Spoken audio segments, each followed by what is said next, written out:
Chapter 1055. As long as no lives were lost, the five-star army would not care. After all, they did not have enough manpower to do so.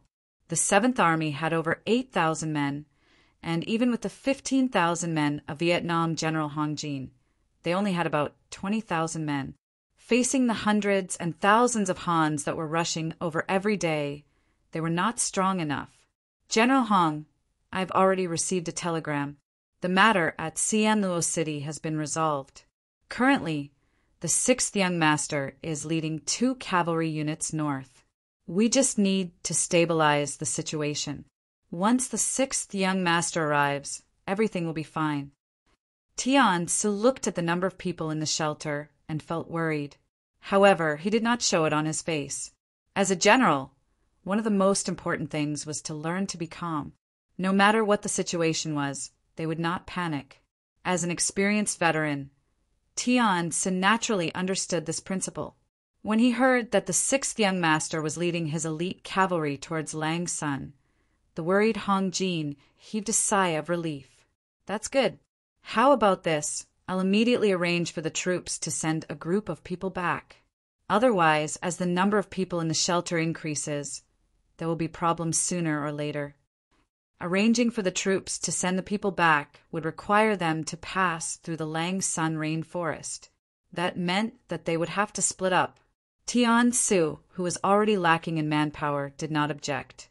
He agreed and said, "All right, I'll leave it to General Hong."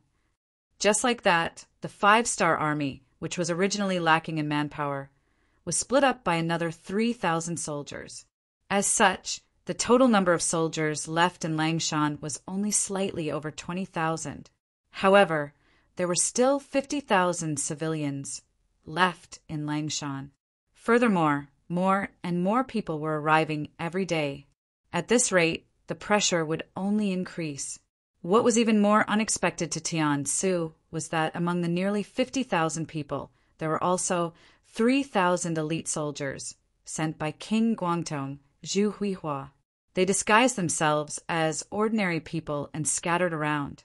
In the chaotic situation, they did not attract the attention of others. It was only on the night of the appointment that these people began to gather together. Some of the smarter ones had already figured out the timing and method of the 5-star army's change of guard. Considering the limited manpower, Tian Su decided to use the Cold Front Army and the Vietnamese army to defend together. They would rotate every 6 hours, and there would be 4 shifts a day. Each shift consisted of a battalion of Cold Vanguard soldiers and 1,000 Vietnamese soldiers. The Vietnamese army was mainly in charge of the safety and order of the shelter, while the Cold Front was in charge of defending the outer perimeter, preventing the Prince of Little Nam Ming's army and the Bangladesh army from launching an attack on them. On this point, the Heavenly Strategy Division Master and General Hong Jin came to an agreement. They did not think that the opponent had the guts to provoke them. However, for the sake of safety, they still made a basic defense. That night, Battalion Commander Zhou Shishua brought a battalion of 400 soldiers to take over the defense. They would be responsible for the security of the perimeter for the next 6 hours. At that time, the sky would be bright. It was November. Even in the south, it was cold in the mornings. After the soldiers arrived at their positions, they quickly quieted down. In order to preserve the heat in their bodies, there were very few people who spoke. After Battalion Commander Zhou began to change the defense, Zhu Jian also began to gather his 3,000 subordinates to prepare for a counterattack. According to Prince Guangdong's plan, they had decided to launch a surprise attack at night, leaving them less than an hour. Zhu Jian was a subordinate that Zhu Huiyan had favored, and this time he had given him such an important mission.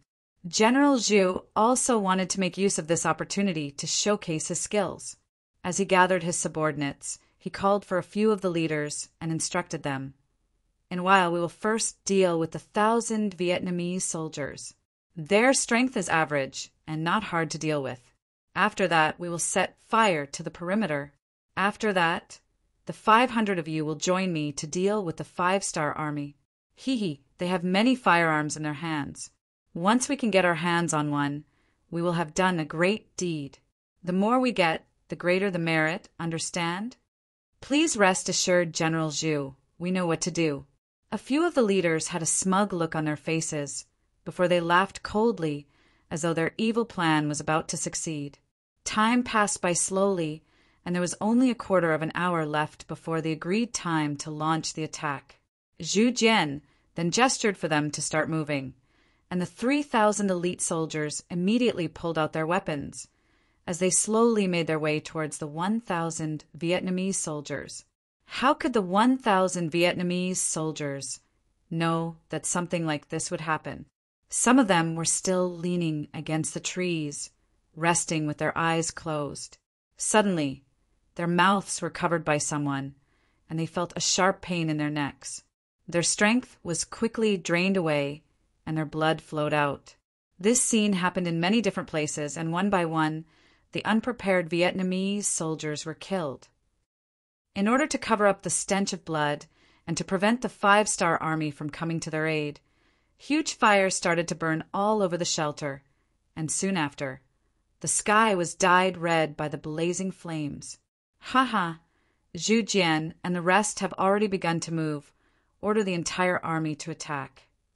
On the outskirts of Lang Mountain, Prince Guangtong, Zhu Huiyun's eyes flashed with a pleased glint as he gave the order to attack. At the same time, he turned to General Rajiv and said, "This time it's up to your cavalry." "That's easy. We have 20,000 cavalry, and it's enough to trample any enemy formation," Rajiv said with a face full of pride, as he also had the confidence to do so. After all, when cavalry faced infantry, they had a natural advantage. In this way, the hooves of the horses stomped on the ground, and the rumbling of the ground resounded. In the darkness, a black mass of enemies flew toward the Langshan asylum. The moment the flames started to burn behind them, Zhou Shishua knew that things weren't looking good, and a few of his company commanders had also requested for a counterattack. However, he felt that things weren't that simple. Was it just a few fires behind them? Thinking about the 300,000 enemy troops, Zhou Shishua decisively gave up on the idea of turning back to extinguish the flames. Instead, he ordered all the soldiers to focus their attention and prevent the enemy from breaking through from the front. Zhou Shishua's estimation was right, and soon he heard the sound of hooves stomping on the ground. His intuition told him that the number of cavalry coming from the opposite side wouldn't be too small, and it wouldn't be an exaggeration to say that it was a magnificent army. He immediately shouted, "Everyone take out grenades. Once the enemy is too close, we'll fight with them." The threat of firearms to cavalry was still too small. After all, the war horses were too fast, and they might not even be able to fire a few shots before the enemy arrived in front of them. Only weapons like grenades could stop the enemy for a moment. But of course, they also had to pay a heavy price. However, at this moment, Zhou Shishua had already disregarded his own life and death. What he was thinking about now was how to buy time for the army behind him and the shelter to retreat. As for his own battalion, since fate had chosen him, they could only resign themselves to fate. After the order was given, the 400 soldiers of the battalion all raised their spirits and then looked forward with a deep expression. At this moment, their hands holding their guns tightened and their eyes became more profound. At this moment, the 400 soldiers already knew what it meant when the battalion commander didn't give the order to retreat, but no one said a word. Since they had chosen to join the cold front, they had to be prepared to face death at any time. This was the oath they had sworn the moment they joined the army. "Family, relatives, friends, comrades, farewell. I believe that you will avenge us." "Fire!" Under the dim moonlight, Zhou Shishua noticed that the black shadows were getting closer and closer, and he immediately gave the order to fire. The soldiers of the cold front were prepared to die, and now they were firing bullets out of their guns. At this moment, they didn't care about aiming at the enemy, nor did they care about saving bullets. At this moment, only the sound of gunfire could be heard, and light flashed out one after another, shooting towards the approaching enemy. At the rear of the camp, The sound of hooves could be heard from the fire at the front. Division Commander Tian Su and Vietnamese General Hong Jin both walked out of their tents. Not good. The enemy has really launched an attack. General Hong, quickly split the men into two groups. One group will take the supplies, while the other group will rush to the shelter. Take as many people as you can. If you can't take the supplies, burn them on the spot. Don't leave them for the enemy. The rest of the 7 divisions, follow me and attack. Tian Su only stayed silent for a few breaths before he made a series of military arrangements. Division Commander Tian, you should retreat with us. Hong Jin's face was filled with anxiety. Everyone knew that if they stayed behind to fight the enemy, there would definitely be sacrifices. The members of the Cold Front were all treasures. General Hong, there is no need to persuade me. What I said just now is a military order. Please carry it out. As he spoke, Tian Su had already taken the gun holster from the guard and hung it on his body. Then he led the main force of the 7 divisions and rushed forward. Tian Su's first goal was not to put out the fire, because at this moment the fire was already too big to be controlled. What he wanted to do now was to rescue the battalion that was responsible for defending the perimeter. That was the 400 Cold Front Brothers. However, the soldiers of the 7 divisions had only rushed forward a few hundred meters when a series of explosions sounded in their ears. From afar, they could see flashes of fire. Seeing this, Division Commander Tian Su couldn't help but punch a tree beside him, his face filled with anger. As a soldier of the Cold Front, he naturally knew what caused the explosion. It was definitely caused by a grenade being ignited. Considering the limited range of the grenade, didn't that mean that their comrades had already come into close contact with the enemy? Chapter 1056. That was an opponent with 300,000 soldiers. With only 400 people, it was easy to guess what kind of situation would occur. Everyone knew that the entire battalion of Lung Feng brothers was probably going to be wiped out. What should we do? First Regiment Commander Bu Hai walked in front of Tian Su and asked for instructions. His mood was very heavy since this battalion of soldiers belonged to his regiment. Stop advancing. Plant landmines to stop the enemy from advancing. Then retreat in batches. Even though Tian Su wanted to lead his brothers to charge forward, his rationality told him that this was not the time to fight. There were still many people in the shelter who had not retreated. They had not completed their mission and could not do as they pleased. First Regiment Commander Bu Hai also had an indignant look on his face. He was sad that he couldn't save his comrades, but he also knew that the decision of his division commander was correct. With just 1 division, it was impossible for them to defeat the 300,000 enemy, not to mention the existence of the cavalry. Plant landmines and retreat as we fight, Bu Hai said with hatred. The moment he turned around to carry out the order, tears flowed out uncontrollably from the corner of his eyes. At the front line, grenades were detonated one after another. Cold vanguard soldiers died together with the enemy cavalry. Not even their bones were left behind. In just 15 minutes, the 100 soldiers of the 1st Battalion had all died. Battalion Commander Zhou Shishua's eyes were filled with tears as he gave another order, 2nd Company, forward. Even though they knew that they would die without a doubt if they charged forward, the 2nd Company commander and all the soldiers did not hesitate at all.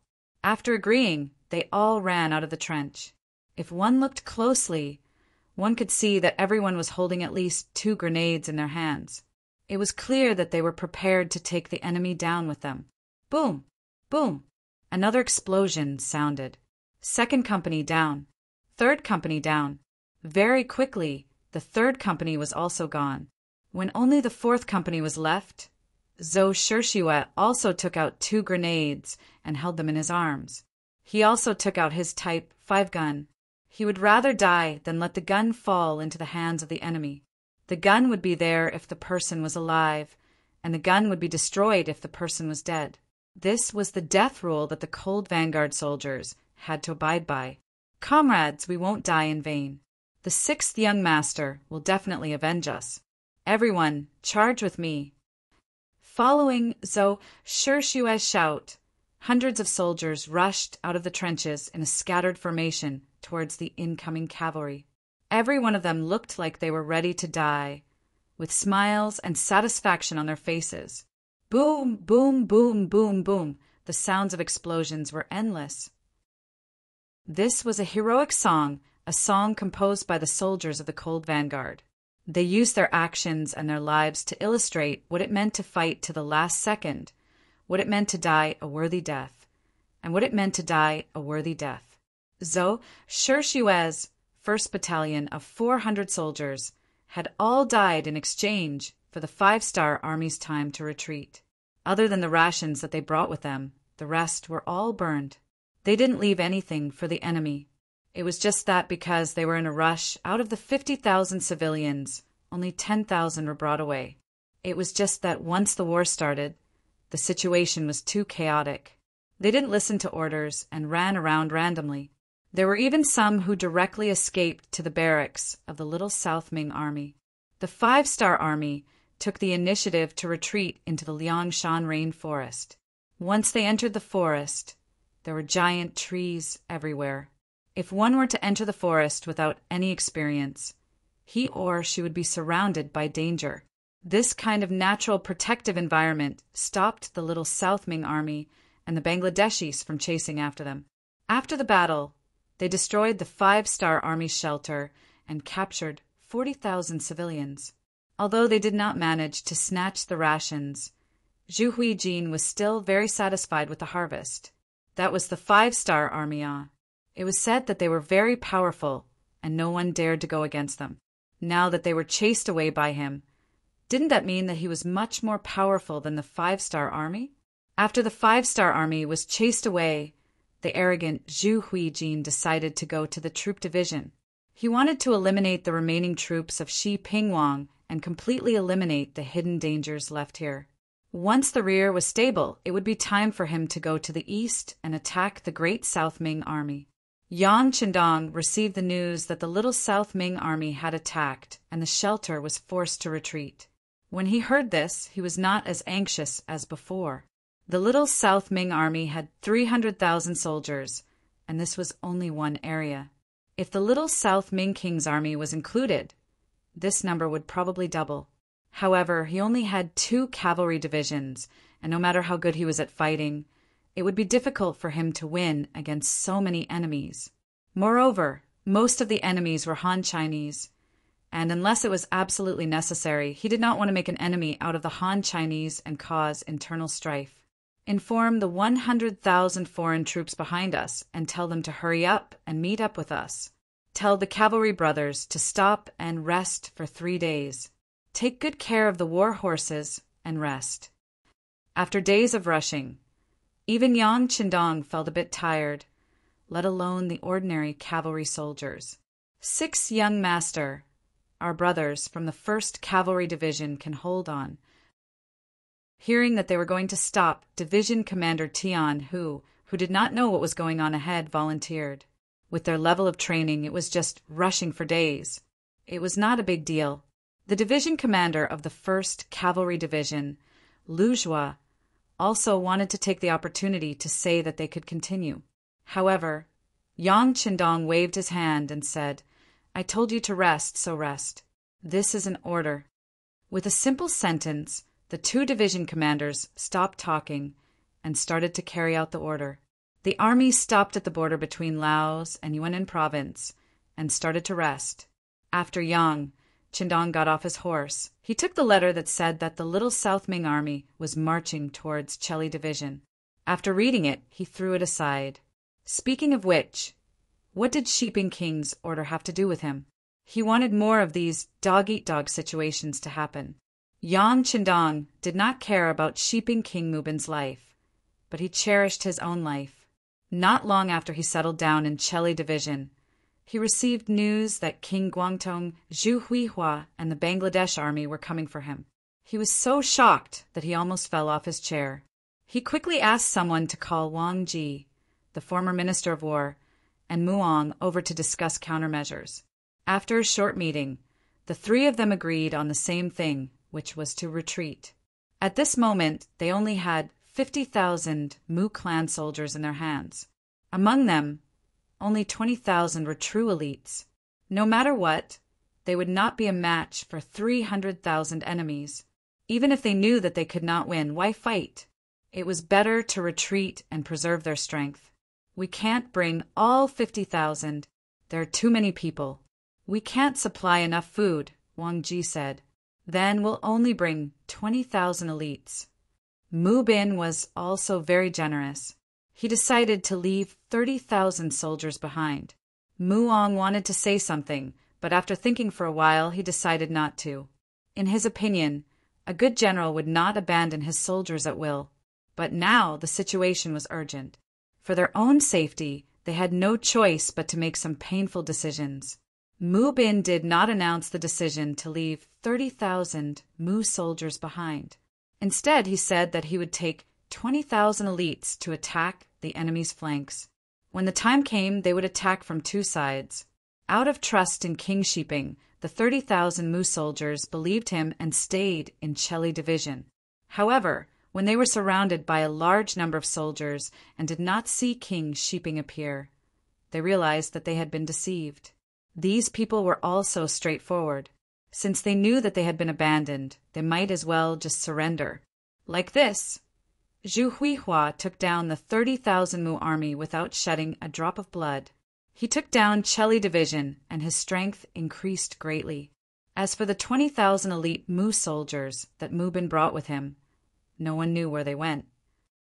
It was as if they had disappeared into thin air. However, Zhu Huihua thought that the other party only had 20,000 people. They could not cause any trouble. Zhu Huihua did not care about it. The most important thing was that he had received news that Bugnam of Gojoseon was coming to him with his men.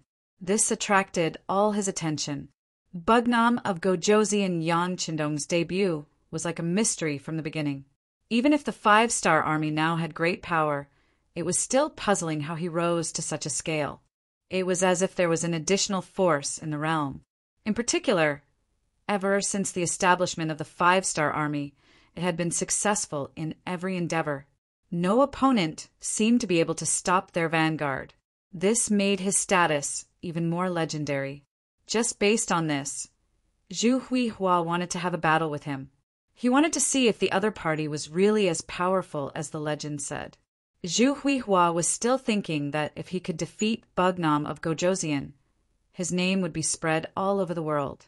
At that time, it would not be impossible for him to seek the title of emperor. Yes, Zhu Huihua had always been very ambitious, especially when it came to his brother, the former king Min Zhuang, the current king, little Nanming. Zhu Huihua had always wanted to replace his brother, but he just lacked the right opportunity. Now that he had more than 300,000 troops in his hands, he believed that the opportunity had come. As long as he could defeat the 5-star army led by Bugnam of Gojoseon, then he would have the qualifications to challenge his brother. He would also usher in his own career and glory. Having confidence was one thing, but the battle record of the 5-star army was there. Moreover, they also had firearms. All of these made Zhu Huihua have no choice but to deal with them. He called over a group of generals and began to discuss the strategic arrangements. When it came to war, this person still had some ability. More than 300,000 soldiers were spread out according to his arrangements, scattered in the borders of Yunnan and Guangxi. It was guaranteed that as long as the 5-star soldiers left Langshan, they would be able to pounce on them like locusts, encircling them and eating them. Time passed day by day, and both sides began to make arrangements. Yang Qindong also waited for the arrival of the 100,000 foreign allied troops. Under his command, the 100,000 troops were divided into 5 divisions. Each division had 20,000 people. Chapter 1057. Furthermore, he had chosen 4 company leaders from the Black Cavalry to be the division commanders. These people had already displayed their talent and ability to command troops. Now that they finally had the chance to lead troops, their wishes had been fulfilled. These 5 people were the 1st Regiment Commander Niu Duo, the 2nd Regiment Commander Tu Hai, the 3rd Regiment Commander Luan Xiaojing, the 4th Regiment Commander Chu Duo, as well as the 5th Regiment Commander Mo Beni. The 5 of them were all promoted to senior colonel and could be considered to have been promoted to the front lines. The 5 foreign races, the 1st Cavalry Army and the 1st Cavalry Division, a total of 120,000 people had passed through Yunnan Province and the rainforest, heading straight for Langsun. While waiting for the army to arrive, Yang Qindong had also thought about how to deal with the Han army. Although he did not wish for the Han people to exhaust themselves, it was just a thought in his mind. Since it was a war, there would always be deaths. Blindly thinking about settling the southern Ming issue peacefully was not going to work. Only by fighting a few battles and letting the other party feel pain and fear would they be able to sit down and negotiate. Sometimes the truth was decided through fighting. Regardless of whether Yang Qindong wanted to admit it or not, this was the truth. Since that was the case, he would just fight. After making up his mind, Yang Qindong changed his hesitation and gave the order to advance. However, he added a sentence at the end that there was no need to be courteous when facing the Bangladesh army. If they could kill, then kill. Only when facing the Han army, if they could capture, then capture. For this reason, he set a standard for the 100,000 foreign races. What reward would they receive for killing 1 person? What reward would they receive for killing 3 people? What reward would they receive for capturing 1 person? What reward would they receive for capturing 3 or more people, etc.? The 100,000 foreign races who had originally wanted to use the military to change their lives were all excited when they saw the reward system. They knew that it was time to realize the value of their lives. As long as they performed perfectly, not only would they benefit, even their families would also benefit. As a result, the morale of the army was extremely high. Once they left the rainforest area, they would have a showdown with the Southern Ming Empire's army.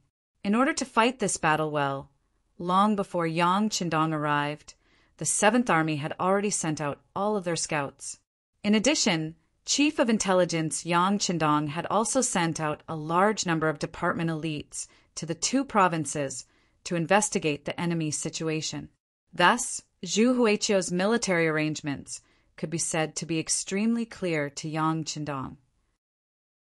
Looking at the summary of intelligence collected by various departments, Yang Qindong couldn't help but sigh. This Lord Guangtong is not an idiot, he's really something. This judgment was based on Zhu Huiqiu's battlefield layout. From the intelligence, the enemy's military arrangements were very appropriate and orderly. It could basically guarantee that once one area was attacked, the other armies could quickly provide support. If things went wrong, the 5-star army would be entangled and then be drowned by the enemy's human wave tactics. The sand table was placed in front of him. Yang Qindong called over the 7 division commanders under him and let them understand the enemy's battlefield layout. When the red and black flags were placed in the 2 provinces, Tianhu and the others were all shocked. Yang Qindong knew why they were shocked. After all, when he first received the news, he also sincerely praised them. Thus, he wasn't surprised. Instead, he smiled and asked the 7 division commanders, "Come, tell me, what do you think?" To be able to show their faces in front of the 6th young master. Naturally, no one wanted to let go of this opportunity. At that moment, Lu Jua, as a veteran division commander, was the first to speak. "6th young master, from what I see, this Lord Guangtong is quite capable. Look at his layout. It can be said that he is prepared to defend to the death, especially the territory near Liang Mountain. It is like an iron bucket. If my guess is correct, they should want to trap us first. Then, after a war of attrition, they will gather their superior forces to fight us to the death and finally eat us." "Humph!" Division Commander Tian, who sneered. He was laughing at Lord Guangtong's overestimation of his strength. Yang Qindong was also laughing. Although this time they brought a mixed army, they were not inexperienced on the battlefield. The war in Siam allowed these 100,000 people to grow, although there was still a big gap between them and the real elites of the five-star army, such as the Cold Front. They could at least be regarded as a B-class army. As long as they were used well and their morale was boosted, winning this battle would not be a problem. The other 5 division commanders who led the foreign army had different expressions on their faces. However, it could be seen that they were not frightened. Instead, they were eager to try. This was their first battle after becoming division commanders. Naturally, everyone wanted to perform well. Taking in everyone's expressions, Yang Qindong looked at Tian Hu and said, "Come, Division Commander Tian, tell us, what do you think?" Yes, although he was already a major general, in front of Yang Qindong, Tian, who was still a student. He first stood at attention, then took a wooden stick from the side and pointed at the sand table. "Everyone, please look.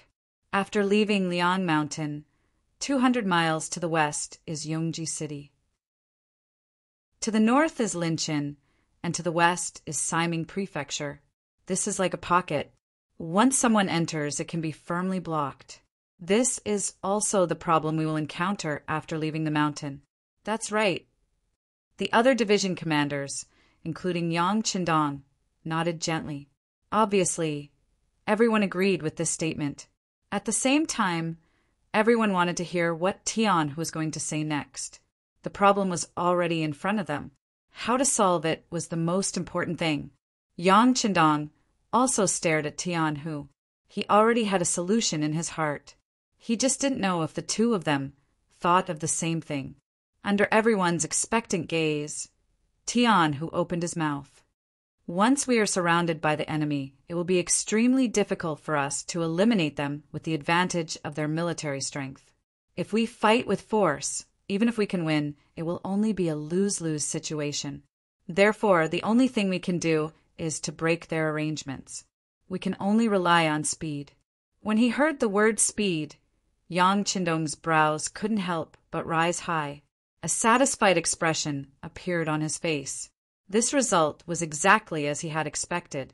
It seemed that Tian, who already had the demeanor of a general, without looking at other people's reactions, Tian, who opened his mouth again.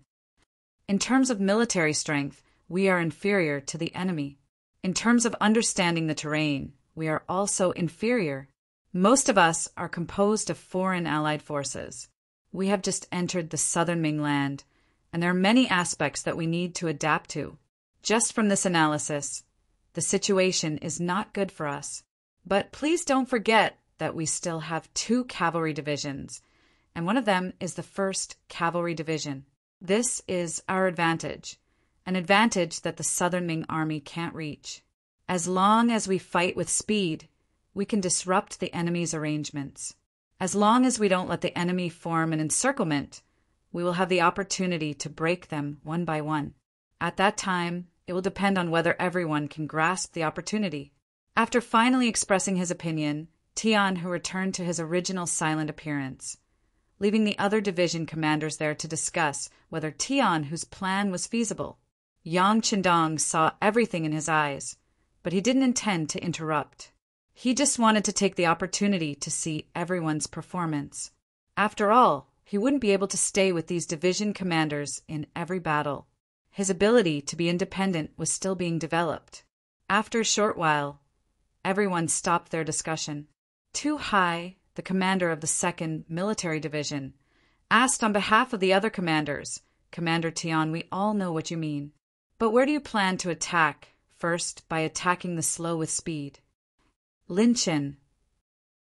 Tian, who pointed to the north on the sand table, and said, "This place is bordered by Yongji to the west and Siming residents to the west. As long as we can disrupt this place, it will be the same as cutting off the enemy's gathering. At that time, no matter which side we attack, the difficulty will be much lower." Division Commander Tu Hai nodded, indicating that he agreed with this decision. However, he still asked a question. Is it just relying on the 1st Cavalry Division? The intelligence has already said that there are more than 30,000 enemies in Linchin. You only have 10,000 people, and you will face the reinforcements of the Southern Ming army at any time. Are you sure there won't be any problems? There isn't a target that the 1st Cavalry Division can't take down, Tian Hu said with a face full of pride. Then he looked at Lu Zhua. Of course, if Division Commander Lu's 1st Cavalry Division can cooperate with us and pretend to attack Yongji City, we can distract the enemy's attention. This will be a great help in reducing the pressure on our 1st Cavalry Division. No matter how arrogant the world's 1st Cavalry Division was, it was impossible for them to win against the Southern Ming Alliance's army of more than 300,000 people. No problem, the 1st Cavalry Division is willing to cooperate with Division Commander Tian. Lu Zhua said. From being the 1st Division Commander of the new division to the current Division Commander of the 1st Cavalry Division, he spent most of his time assisting in battles. Adding on the fact that he was cooperating with the 1st Cavalry Division, he didn't think that it was shameful to be assisting in battles. Many thanks. Seeing Lu Zhua agree so quickly, Tian, whose face revealed a look of gratitude. Since the 2 cavalry divisions had expressed their opinions, the other 5 division commanders naturally didn't have any doubts. They immediately said in unison, "Then we have no problems. As long as Division Commander Tian can break the enemy's formation, we only need 3 days to take down Ximing residents." The 7 division commanders made a battle plan. Yang Qindong nodded, indicating that he approved. Next, each side began to make various preparations. This time, Yang Qindong didn't have any intention of using the 7th Army. He wanted to test the strength of the Southern Ming Army. Whether or not they could take down Ximing residents within 3 days became the goal of the test. If the facts proved that this army could be used, then he would give them more important missions in the future and give them the opportunity to become stronger. On the other hand, if the facts proved that they couldn't, then he would think of a way to develop other armies. Chapter 1058. Unifying the world and making the Han Chinese the leader. This was something that many experts had never thought of before. Not only did Yang Qindong think of it, but he also wanted to make it a reality. Originally, he would have to face all sorts of problems, and some of the decisions he made would have to be made repeatedly. However, once the facts proved that he was right, he would definitely persevere. Just like the Foreign Alliance, the outcome of this battle would determine whether Yang Qindong would vigorously develop them in the future or directly cancel them. After the decision was made, as the side that was going to attack the city, the 5 Foreign Races Alliance continued to travel through the rainforest. They also used their rest time to cut down trees and make ladders. Although they had not completely left the rainforest and arrived at Langsun, the aura of war was already very strong. Another 10 days passed, and the 120,000 5-star army finally arrived at Langsun, meeting up with the 7th Army and the Vietnamese Army. The Heavenly Strategies Division and Hong Jin came up to Yang Qindong with a guilty look on their faces. After whispering to the 6th young master, they did not dare to raise their heads. "Raise your heads!" Looking at the 2 generals, Yang Qindong shouted angrily.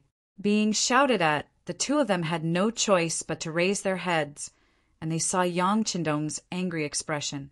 When their eyes met, the latter said, "This battle was not your fault. The enemy had 300,000 people, and you only had 20,000. This was not a fair battle. You were able to escape unscathed, and even brought back 10,000 Han civilians. This is already a great achievement. What is there to be ashamed of? One couldn't be without pride. Otherwise, he wouldn't be a qualified general." If Tian Su and Hong Jin couldn't recover, Yang Qindong would have no choice but to transfer them out of their current posts and take up civilian positions elsewhere. After all, if a general was not hot-blooded, how could he win a battle? Now, the questioning was just his last effort. It would be best if he could scold them to wake them up, but if he couldn't, he could only give up. Luckily, Tian Su and Hong Jin were still very courageous. They felt guilty not because they couldn't defeat the Southern Ming Alliance, but because they had suffered losses in this battle, especially the 7th Army. Zhao Shishui's 1st Regiment and 1st Battalion were completely annihilated. Not a single person escaped. As a teacher, Tian Su felt that he had a responsibility. Originally, he thought that the 6th young master would blame him, but unexpectedly, that was not the case at all. The two raised their heads and saluted together, saying, "6th young master, don't worry, we're already prepared. We're just waiting for the main force to arrive. Once the order is given, we'll join the counterattack. We want to avenge our comrades who died in the shelter. Revenge is a must, but we won't need you in the first battle. The 7th Army will stay by this young master's side. The Vietnamese army will continue to take care of the Han people, including the captives on the battlefield. Do you have any problems with that?" Comparatively speaking, as a local army, the strength of the Vietnamese army was considered the weakest.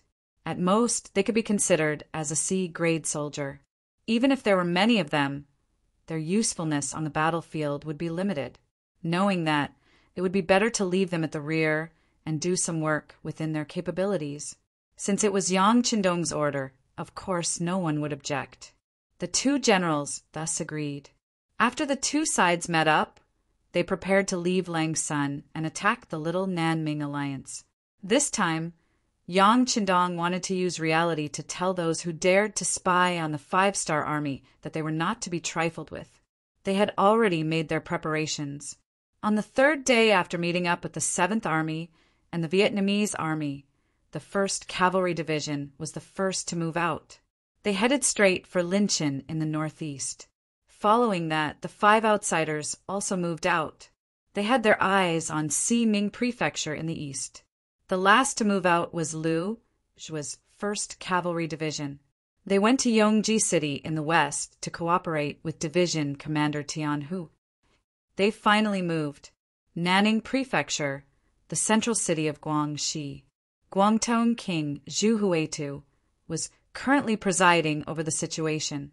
Only half a day after the 5-star army moved out, a carrier pigeon brought the news. He said coldly, "Send people to investigate again." The scout left. Zhu Huitu started to read some information about the 5-star army. There were reports about the 1st Cavalry Division and the 1st Cavalry Division. However, because the outsiders had just been formed, they had only shown their might in Siam. There were not many records about them. Even so, the current information was enough for Zhu Huichun to analyze it properly. After an hour, Zhu Huitu shook his stiff neck and said, "The 1st Cavalry Division is not to be trifled with." This conclusion was not hard to come to. After all, this unit was too famous. Wherever they appeared, they would stir up trouble. Once Yang Qindong met with trouble, this unit would be mobilized and become the strongest killing weapon. When they took down the Phnom Penh dynasty, this unit was the main force. It only took them 31 days to take down a kingdom. This was almost unimaginable. However, they did it. With this, even Zhu Huitu did not dare to be careless. As the saying goes, pick the soft bone first. He did not want to meet such a strong opponent and dampen the morale of his soldiers. Just as he made the decision not to become enemies with the 1st Cavalry Division, a 2nd carrier pigeon arrived. The details of the 5-star army moving out over 100,000 people were revealed. Guang, she was the territory of the Little Nanming King. Many places here were filled with their spies. It was undoubtedly difficult to avoid the spies. Yang Qindong did not intend to hide the movement of the army. He came openly and wanted to see how the Little Nanming King would deal with it. Previously, Yao Ingjun, an intelligence agent in the Little Nanming King group, had already sent news that Zhu Huitu was sinister and cunning. He was the kind of person who was not easy to deal with. However, Yang Qindong still did not put him in his eyes. He believed that with the strength of the 1st Cavalry Division, even if they could not defeat the opponent, if they wanted to retreat, no one would be able to stop them. Yang Qindong was too confident. He did not expect Zhu Huetu to not become enemies with the 1st Cavalry Division at all. Instead, he targeted the 1st Cavalry Division. It was better to break one finger than to injure all 10. Zhu Huetu wanted to make a name for himself through the battle with the 5-star army. Therefore, he was already prepared for a tough battle. With the advantage of military strength, he believed that as long as the plan was good, he would be able to achieve his goal. He had never thought of completely wiping out the 5-star army. He did not have that kind of strength. As long as he could repel the attack of the 5-star army, it would be enough for him to strengthen his reputation. The 1st Cavalry Division became the stepping stone for him to become famous. Immediately send troops to Yongji City. At the same time, inform Wu Yingtu to do his best to wipe out this cavalry division. As long as he can accomplish this task, it will be a great merit. Also, don't forget to tell him how many people he loses in this battle. When he returns, he can choose double the number of soldiers. Zhu Huetu's face flashed with a sinister gaze. As for the news that a large number of 5-star army soldiers were heading towards Ming residence, he directly ignored it. They had only lost a small city. Compared to the cavalry division that could destroy a 5-star corps, it was easy for them to deal with such a heavy burden. The news was sent through carrier pigeons. Half a day later, it reached Wu Yingtu. At this moment, he was drinking with the general of the Bangladesh army, Rajiv. When he saw this order, he could not help but laugh. He could choose any soldiers he wanted, and the compensation was 2-to-1. This was a good deal. In the worst-case scenario, he could lose 10,000 Miao people in exchange for 20,000 elite Ming soldiers. Since it was like this, what was there to be afraid of? He drank the wine in his bowl in one gulp and looked at Rajiv. Of course, he said to the interpreter beside him, "Tell him that we should get to work." Afterwards, the large net targeting the 1st Cavalry Division began to unfold. Meanwhile, Lu Jua, who was completely unaware of all of this, was leading the 1st Cavalry Division to wander around Yongji City. His mission was to attack the small Baiming reinforcements that came out from here and do his best to ensure the safety of the 1st Cavalry Division's left wing. Lu Jua, who never thought that anyone would make an enemy out of his cavalry and did not know that he had already been targeted, only had Yongji City in front of him in his eyes. He was completely unaware that small southern Ming soldiers were continuously gathering around him and surrounding him.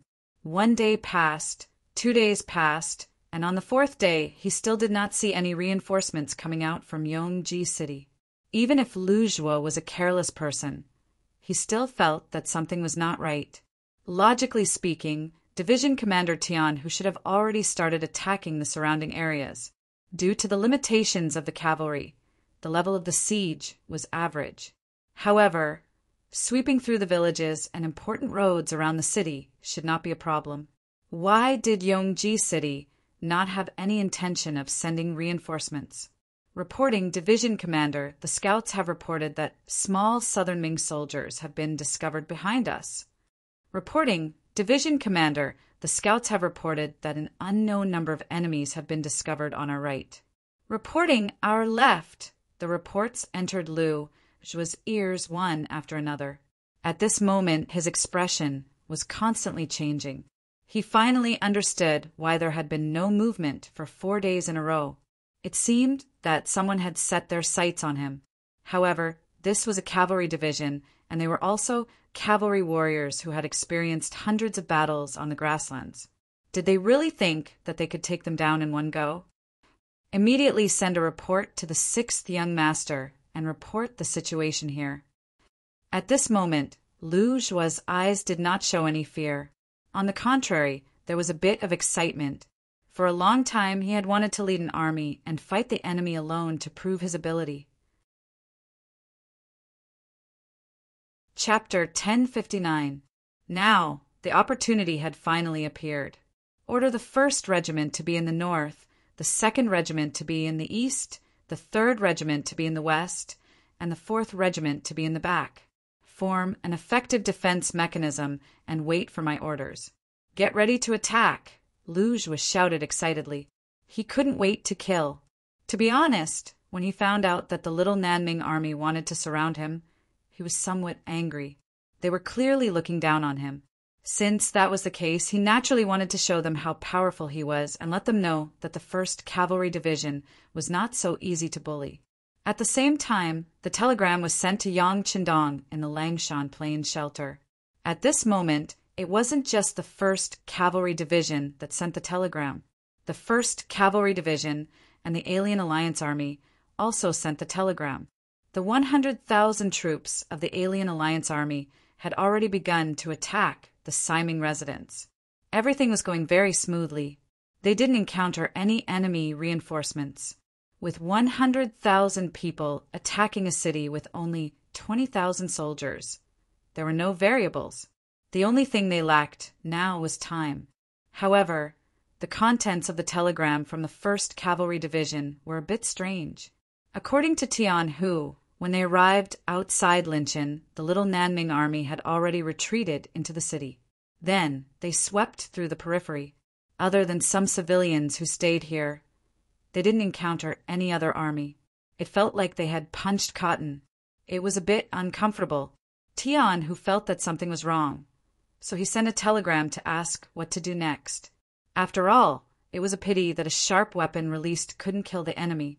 Yang Qindong was also puzzled by this telegram. His intuition told him that something was wrong. The little Nanming army must be planning something, but he couldn't figure out what their goal was. It was also at this time that the telegram from the 1st Cavalry Division came.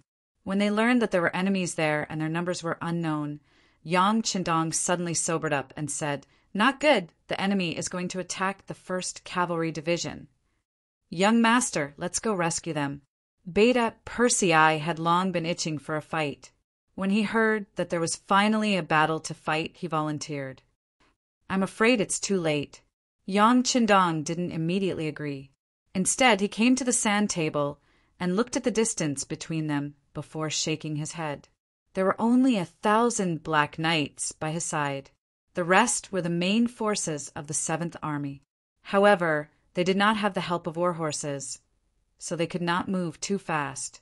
If they ran on foot, the 1st Cavalry Division would have suffered heavy losses before they could reach the battlefield. Beta Persei's heart sank when he heard Yang Qindong say that it was too late. He then asked, "Young master, should we send Division Commander Tian Hu to rescue them?" Yang Qindong wanted to say that since the other party was targeting the 1st Cavalry Division, it was impossible for them not to send someone to watch the 1st Cavalry Division. Sending him to rescue them would be dangerous. However, when he thought about how Linchin was not too far away, a rescue plan quickly formed in his mind. Yes, immediately send a telegram to Tian Hu and ask him to send the main forces to support the 1st Cavalry Division. Tell him that if someone tries to stop them, don't be afraid. Young master, I will immediately lead the troops to support them. Also, send a telegram to Division Commander Lu Zhua and tell him not to be rash. Concentrate the troops and wait for reinforcements. Yang Qindong said to Wang Shan, who was following beside him. He then called for Beta Persei to gather the Black Knights and the 7th Army to quickly gather. The telegram was quickly sent out.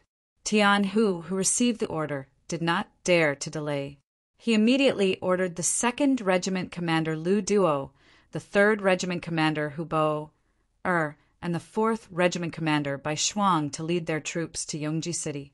The 3 regiment commanders brought the 6,000 cavalry and turned their horses around, preparing to leave. At that moment, the gates of Linchin City opened and the soldiers of the South Ming army poured out. Needless to say, they could tell that the 1st Cavalry Division wanted to leave, so they charged out and wanted to stop them.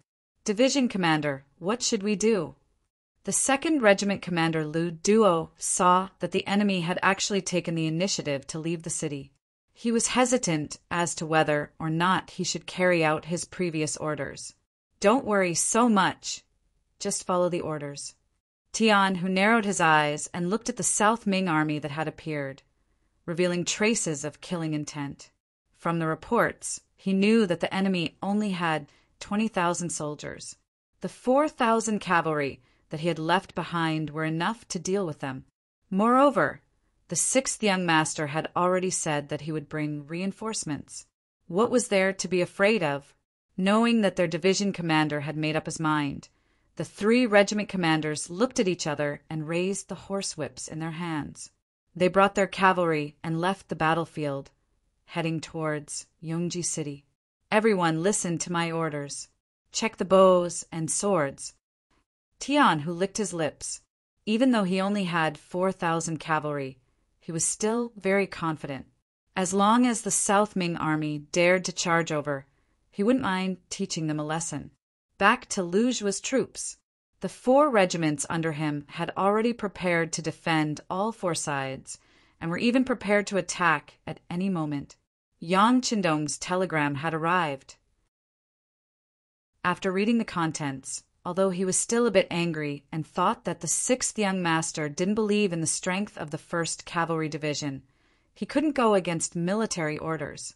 He still ordered the entire army to defend and not attack.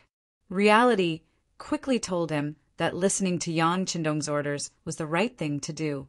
This was because Lu Zhu quickly realized that there were more and more enemies surrounding him. Among them, there were also cavalrymen and Miao soldiers with Miao swords in their hands. When the scouts continuously retreated and information entered his ears, Lu Zhu's expression finally changed. The number of enemies surrounding him had reached 100,000 infantry and 15,000 cavalry. This number greatly exceeded his expectations. He could imagine what would have happened if he had taken the initiative to attack. Perhaps the entire 1st Cavalry Division would have been annihilated here. Taking a deep breath, Lu Zhu calmed himself down. He shouted to the cavalry soldiers beside him, "Everyone, don't panic. The 6th young master already knows about the situation here. The 1st Cavalry Division is rushing over to provide reinforcements. As long as we can hold on for a while, we will be able to wait for reinforcements to arrive."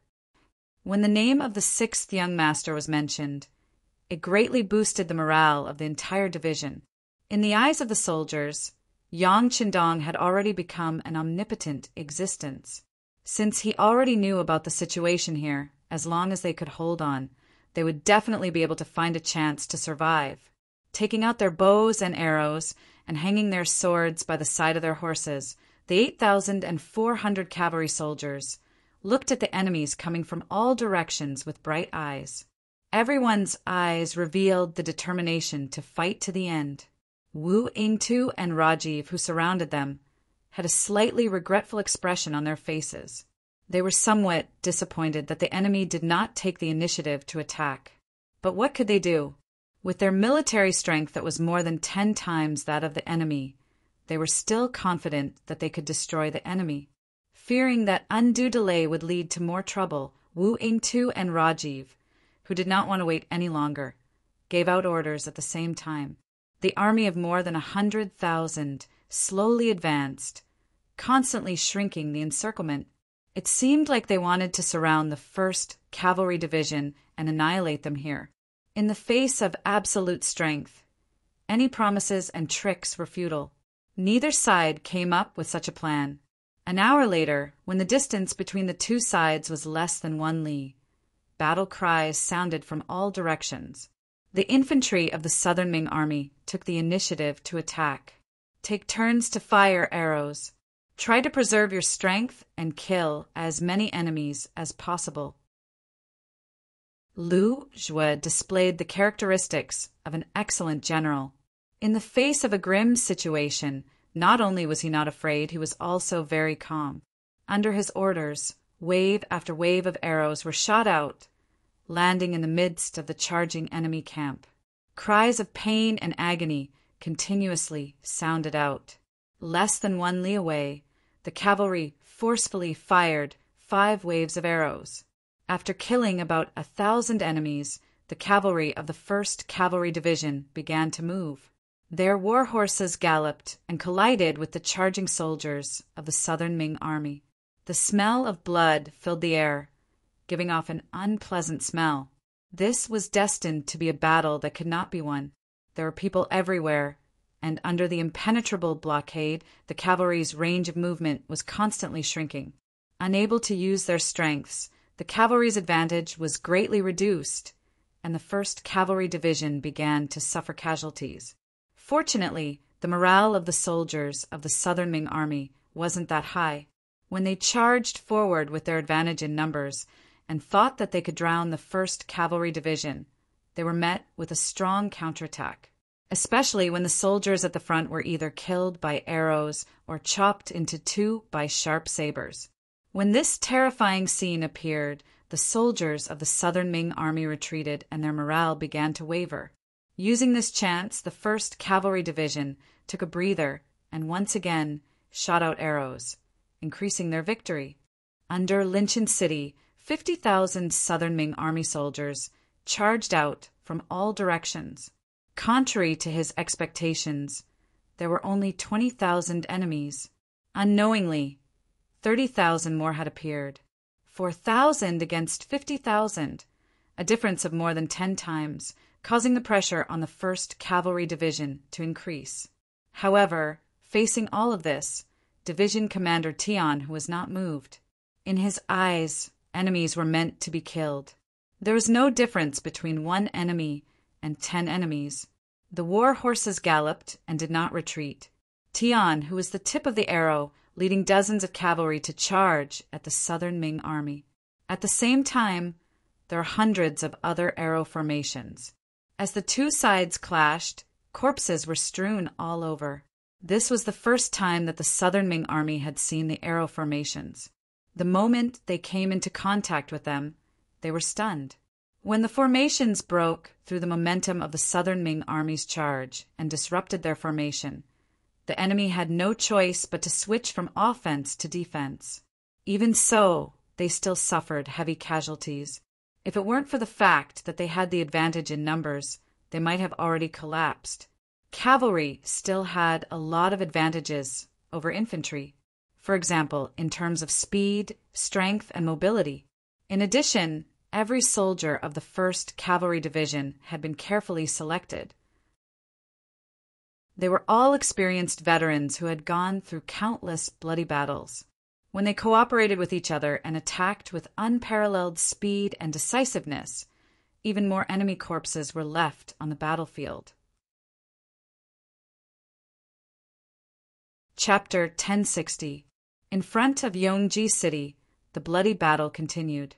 After losing the first battle, 15,000 Bengali cavalry joined in and greatly suppressed the 1st Cavalry Division's counterattack. Both sides were cavalry, and even though the 1st Cavalry Division's fighting strength was stronger, they still showed signs of fatigue in the face of more and more energetic enemy cavalry.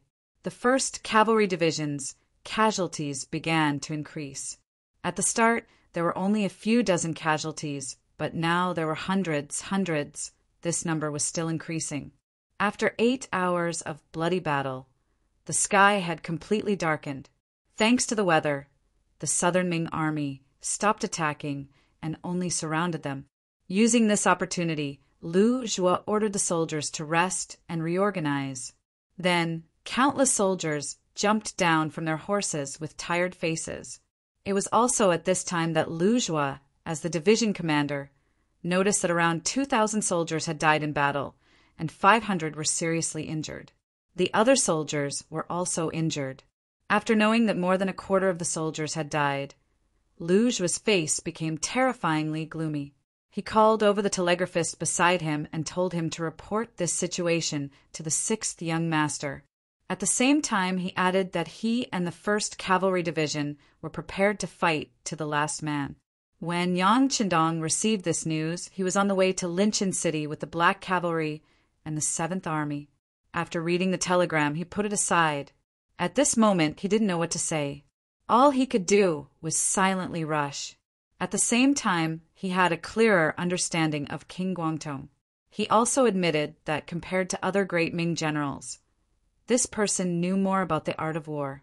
He admitted that he had underestimated this King Guangdong. Yang Qindong also hoped that the reinforcements sent by Tian would arrive quickly and help the 1st Cavalry Division. In reality, Lu Duo and the other division commanders didn't delay along the way. After receiving the order, they rushed over from Linchin City. Even when they ate on their horses. During this time, they met many enemy soldiers who tried to stop them, but they were all defeated by their unstoppable momentum. When the sky was about to brighten, they were finally less than 50 li away from Yongji City. When the sky slowly brightened, the Bengali cavalry once again attacked. Not only that, but there were also 10,000 Miao soldiers working together with them. The Miao soldiers were able to survive until now because of their hard work. Facing the encirclement of the Ming army at all times, their fighting strength gradually increased. Compared to normal Ming soldiers, their performance on the battlefield was better and more ferocious. 10,000 Miao soldiers and 10,000 Bengali cavalry surged forward, showing that the southern Ming army was ready for the final battle. Facing this, Lu Zhi didn't have any intention of backing down. He personally led the cavalry forward. Although they didn't have the advantage in numbers and their stamina wasn't as good as when they were at their peak after fighting for half a day, they had the confidence to survive. They had to persevere until the last moment when they couldn't hold on anymore. The battle continued and lives could be lost at any time. The 1st Cavalry Division had more and more injured people, and the number of brothers who died also gradually increased. The team of 6,000 became 5,000, then 4,000. More than half of them had died, but there were still no reinforcements. Lu Zhi didn't know how many enemies he had killed. His body was covered in blood. Some of it was his, but most of it was the enemy's.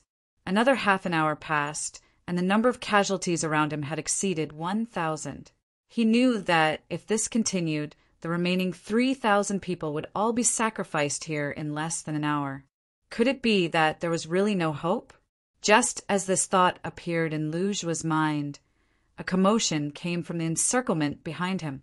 Then a loud and familiar bugle sounded. This was the unique bugle call of the 5-star army when they were charging. When Lu Zhi first heard it, he felt that this sound was so beautiful and pleasant to the ears. His entire body felt so comfortable.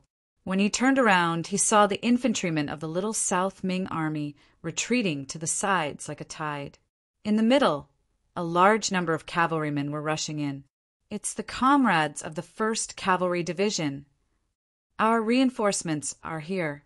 Retreat and quickly report back to the other side. Finally seeing hope, Lu Zhi didn't know where he got the strength from. As he shouted loudly, his arms seemed to be filled with strength, allowing him to once again swing his sword to block the attack of the enemy cavalry in front of him. It was Lu Duo and the other 3 regiments of the 1st Cavalry Division's cavalry. They had rushed all the way here, and finally arrived at the last moment. Then, like a ferocious tiger, they charged towards the encirclement of the southern Ming army. Under their valiance, no one was their match. Any soldier who had the courage to stand in front of Lu Duo and the others would quickly become a corpse lying on the cold ground. When more and more soldiers were killed on the ground, no one dared to take the brunt of the attack.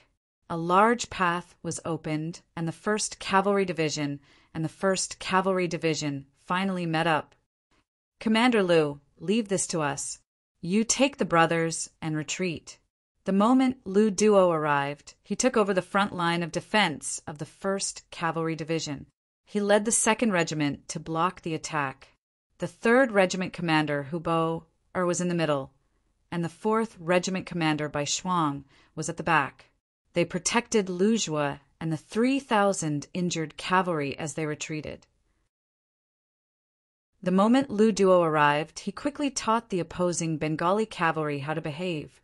As for the Miao soldiers who were wielding Miao blades, the brothers of the 1st Cavalry Division were either wielding a blade in one hand and a shield in the other, or wielding a blade in both hands.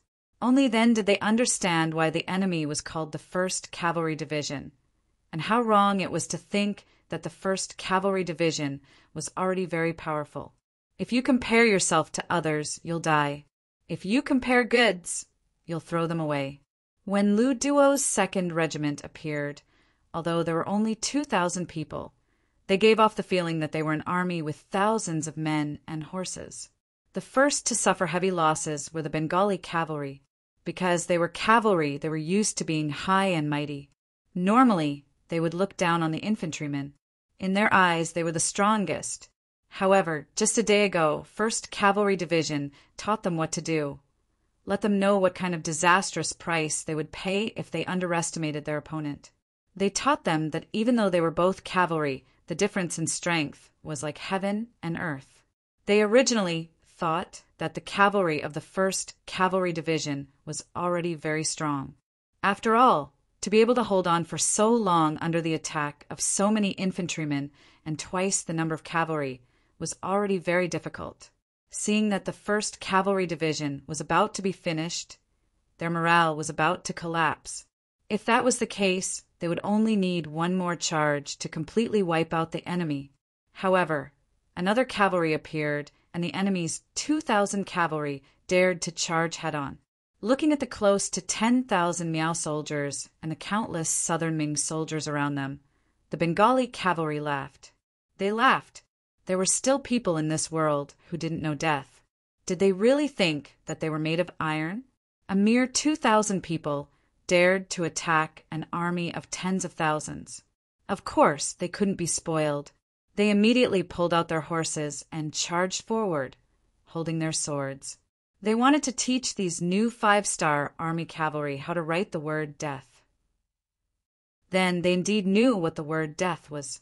Unfortunately, they were the ones who died and not their opponents. Lu Duo and the others either had a sword and a shield or 2 swords. They could both attack and defend. When they defended, they could defend themselves tightly. When they attacked, they could attack openly. Regardless of whether it was the speed, strength, or tricky angles of the swords, it was impossible for the enemy to catch up. Many cavalrymen were even knocked off their horses before they could see their opponents clearly. Under such a concentrated attack, once a cavalryman fell off his horse, the consequences would be unimaginable. Even if you weren't seriously injured, as long as you fell off your horse, there would be countless feet stepping on you. Even if you wanted to, you wouldn't be able to survive. With such great strength and speed, most of the Bengali cavalrymen were knocked off their horses in an instant. When this scene continued, the Bengali cavalrymen learned to be smart. They reined in their horses and intentionally retreated, leaving the battlefield to the other infantrymen. The second to be attacked were the Miao soldiers. They were at the front of the charge, and because of that, when the Bengali cavalrymen retreated, they became the vanguard of the charge. Fortunately, Lu Duo's 2nd Regiment started to slow down, as if to give them a chance to catch their breath. Then the 3rd Regiment came. Under the lead of their regiment commander, Hubo, they launched a new charge, and the force of the charge slammed into the Miao soldiers. Blood splattered everywhere as blades flashed. Many of the Miao soldiers were sent flying by the force of the charge, while others were slashed in the head by the blades. In just a single exchange, hundreds of people had fallen. However, the charge was still ongoing, and there were still some cavalrymen from the 3rd Regiment that had not reached the front. Seeing the enemy's strength increasing, the Bengali cavalrymen retreating, and the surrounding Nanming soldiers retreating, the Miao soldiers could not take it anymore. Why should they be the ones to face the danger? They immediately began to retreat. This caused the Nanming soldiers, who seemed to have the upper hand, to be forced into a passive retreat. Don't charge anymore. Everyone retreat, retreat. The 3rd Regiment, Hubo, had only killed 2 enemies, and the area in front of him was empty. He looked enviously at Lu Duo's 2nd Regiment, who was resting by the side. Lu Duo's 2nd Regiment was truly enjoying themselves. Regardless of whether his killing intent was satisfied or not, Hubo did not forget the main purpose of this mission. Since they had already met up with the 1st Cavalry Division, the next thing to do was to rescue them. This was not only the orders of their regiment commander, Tian Hu, but also the orders of the 6th Young Master. Chapter 1061. The 6th young master's orders were not to be disobeyed. Bai Shuang led the 4 regiments and retreated, with the 3,000 wounded soldiers of the 1st Cavalry Division in the middle. Then Lu Duo's 2nd Regiment and Hu Bo Er's 3rd Regiment brought up the rear. The group successfully charged out of the encirclement and moved towards Liangshan shelter. Wu Yingtu and Rabji were only left with their backs. The world's 1st Cavalry Division continued to display their absolute strength and completed the mission of rescuing the 1st Cavalry Division. The remaining 2 regiments were led by Division Commander Tian, who engaged in a life-and-death battle with the 50,000 Southern Ming soldiers. 4,000 against 50,000, they naturally had a disadvantage in terms of numbers. But so what? This did not affect Tian Hu and the others in the slightest. Under his leadership, the formation at the tip of the arrow advanced, retreated, and advanced again as if it had entered a no-man's land. It went in and out 7 times. It was as valiant as Zhao Zilong on the yellow board slope. Teacher Tian, whose dual blades could be said to be used exquisitely by him. Wherever he appeared, a long hole would be cut open. No one could come out from his left or right, and no one was his match. Anyone who dared to block in front of him would either die or be injured. Tian, who led the 4,000 men of the 1st and 5th Regiments to block the attacks of the 50,000 Southern Ming soldiers. He demonstrated that the 1st Cavalry Division's reputation was earned through slashing and slashing. It was said that the strong were afraid of the unreasonable were afraid of the reckless, and the reckless were afraid of those who didn't care about their lives. Seeing that the 4,000 cavalrymen didn't care about their lives and continued to charge forward, the 50,000 soldiers of the Southern Ming Army were terrified. After leaving behind close to 5,000 corpses, they slowly retreated. Even when the sky was completely dark, they didn't dare to take a step forward. In the end, we don't have enough troops. Looking at Linchin City that was just inches away, Tian, who sighed, he only had 2 regiments and 4,000 men. It was extremely difficult to break through the layers of obstacles and enter the city. With a sigh, he could only wait. He would wait until dawn to find another way. Compared to Tian Hu, the Southern Ming soldiers were even more depressed. They had the advantage in numbers, and they were the ones on the attack. But why was it the other way around when it came to the battlefield? Instead, they had become the ones being beaten. If it wasn't for the fact that they had too many soldiers and the number of 5-star army's cavalry was too small, perhaps a single attack would have destroyed their fighting spirit and caused them to be completely defeated. A few young Southern Ming generals gathered together and offered suggestions. However, even after daybreak, they still couldn't find a better solution. At this time, the scouts at the front reported that the 5-star army's reinforcements had appeared. They did not know how many soldiers there were, but there were both cavalry and infantry. They could not think of a better idea, and now that they heard that reinforcements were coming, the few generals immediately came to an agreement to retreat back to Linchin City. They would then report this matter to King Guangdong and listen to his orders for what to do next. The Southern Ming army suddenly retreated back to the city at dawn, following which Yang Qindong, Shifeng, 1,000 black cavalry, and the 7th Army rushed over and met up with Tian Hu. "Are you okay?" "6 young master, we are fine. In the battle yesterday afternoon, we killed close to 5,000 men. 3 brothers died and 78 were injured." As soon as he saw Yang Qindong, Tian, who immediately became a lot more spirited. Especially when he saw that Lu Qi, who came with him, was wearing a black weapon, he began to chuckle. Not bad. Listening to the battlefield report, Yang Qindong nodded in satisfaction. The world's number 1 cavalry division was indeed the number 1 division.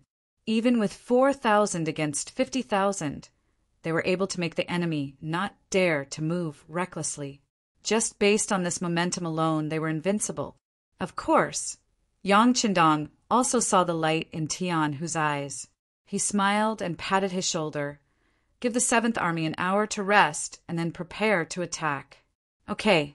Hearing that the sixth young master was going to attack Linchin City, Tian Hu laughed out loud. With the 7th Army leading the way, it was time for the cavalry division to show off their heroism. An hour passed in the blink of an eye, following which the various troops started to prepare for the attack. The 2 100mm mortars that came with the army were pushed to the front lines. They were adjusting the markers and aiming at the south gate of Linchin City. However, the plan didn't change quickly. Suddenly, the city gate opened and a small group of southern Ming troops appeared. 6th young master, we're ready. Should we fire now? It was as if he didn't see the troops coming over. The 7th Army's commander, Tian Su, held his breath and asked, "Wait a moment." Yang Qindong looked at the diplomatic group with a face full of curiosity. What was going on? They hadn't even started fighting yet, and the other side was already backing down? Did they want to negotiate? The others were also shaken by the scene in front of them. What kind of situation was this? An army was pressing down on the border. Shouldn't it be the army that was sent? Why was it a diplomatic group? What was the enemy doing? Those who didn't understand turned their attention to Yang Qindong. They were used to listening to the 6th young master's orders. Especially when they didn't understand something, they had to listen to the 6th young master.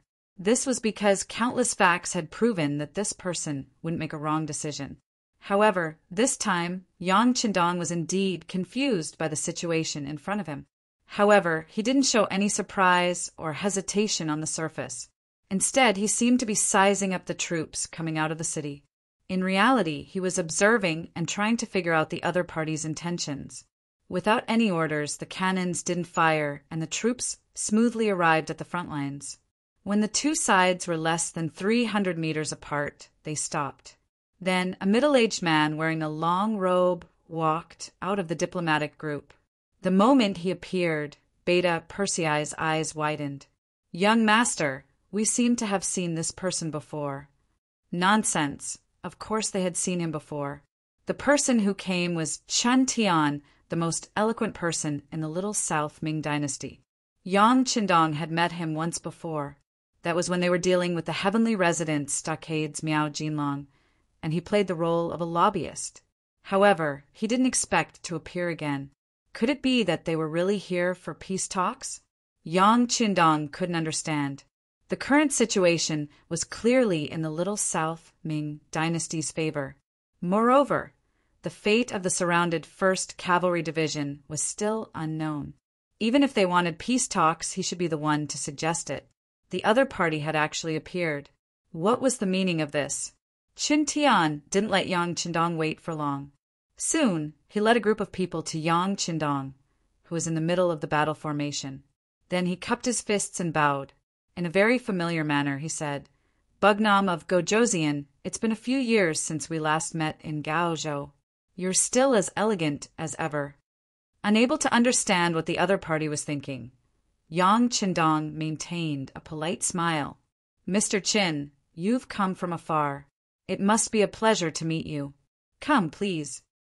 He didn't show any doubt, as if he knew that Yang Qindong would come. Qin Tian's evaluation of Yang Qindong increased a little. He didn't show his emotions on his face. Under Yang Qindong's invitation, Chen Tian came to the main tent. Both parties sat down in the guest and host seats. Then Beta Persei served the dishes and stood behind Yang Qindong. He glared fiercely at Chen Tian, as if he would draw his sword and kill him if Chen Tian dared to make any rash moves.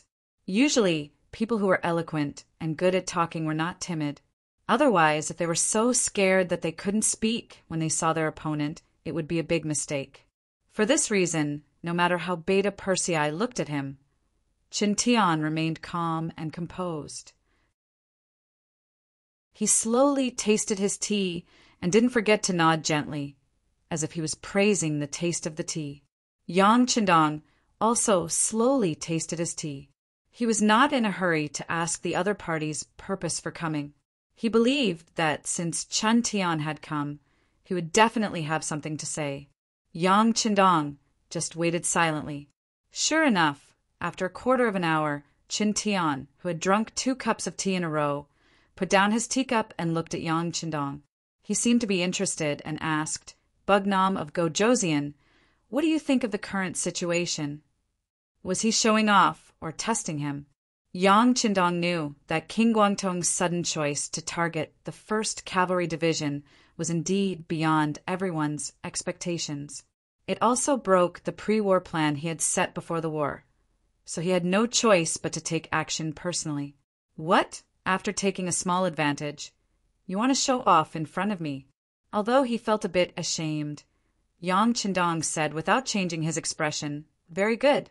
Don't you see that the 5-star army has already surrounded Linchin City? If this king wants to, we should be able to break through the city quickly and kill our way to Nanning Prefecture. Oh right, I heard that Zhu Huihua is there. Haha, just right, I can find him to drink some tea. It's a beautiful thing for 2 kings to meet. It seemed like he was talking about an extremely ordinary matter. But when Chen Tian heard these words, his expression couldn't help but turn ugly. First, the current situation was between Linchin City and Little Southern Ming Army. Whether it was in terms of territory or military strength, the 5-star army was at a disadvantage. It wasn't like what he said about breaking through the city. Second, regarding Yang Qindong's identity as Bugnam of Gojoseon, it was only a reward from the imperial court. Until now, neither Little Southern Ming Army nor Little Southern Ming Army had publicly acknowledged it. Thus, the so-called meeting between 2 kings was naturally impossible. Qin Tian chuckled as he thought about how thick-skinned and black-hearted Yang Qindong was. He didn't refute Yang Qindong directly because he wanted to wait for Yang Qindong to ask him why he was laughing. Then he would remind Yang Qindong that this would play an important role in the upcoming negotiations. However, some things didn't necessarily develop according to plan. Just like now, there was an extra person outside the door. It was the telegrapher, Wang Shan. When he sent the 2 telegrams to Beta Persei and arrived in Yang Qindong's hands, he only took a cursory glance and raised his eyebrows. After a moment of silence, he whispered something in Beta Persei's ear.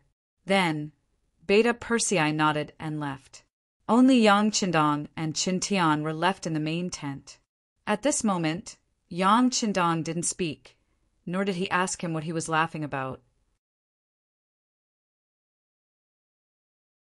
Chapter 1062.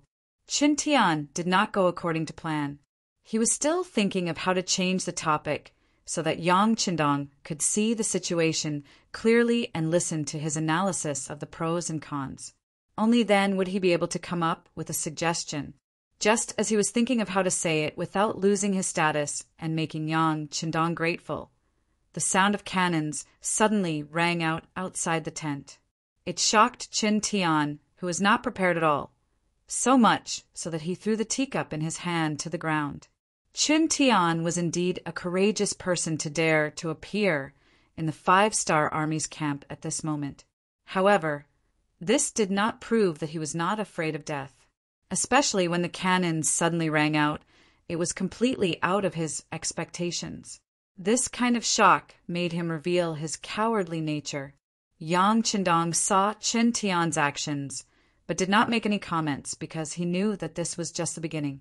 After throwing the teacup in a panic, Qin Tian knew that he had lost his composure and made a fool of himself. However, he did not care so much at this moment. Instead, he sat up straight and anxiously asked, Bugnam of Gojoseon, what's with the cannons? Oh, nothing's wrong? They are only bombarding Linchin City. Right? Didn't this king just say that we have already surrounded the city? We've already surrounded this place. Attacking the city is just a matter of time. Yang Qindong had a smile on his face, as if he was talking about a trivial matter. But in Qin Tian's eyes, that was not the case at all. He was already here as a negotiator, so why did the 5-star army still want to attack? What position did they want to place him in?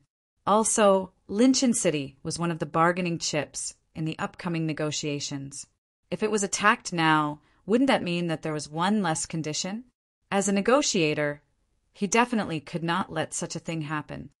Bugnam of Gojoseon, As a negotiator of the Southern Ming Empire, I request you to immediately stop attacking Linchin City. Southern Ming Empire? I'm afraid you can't represent it.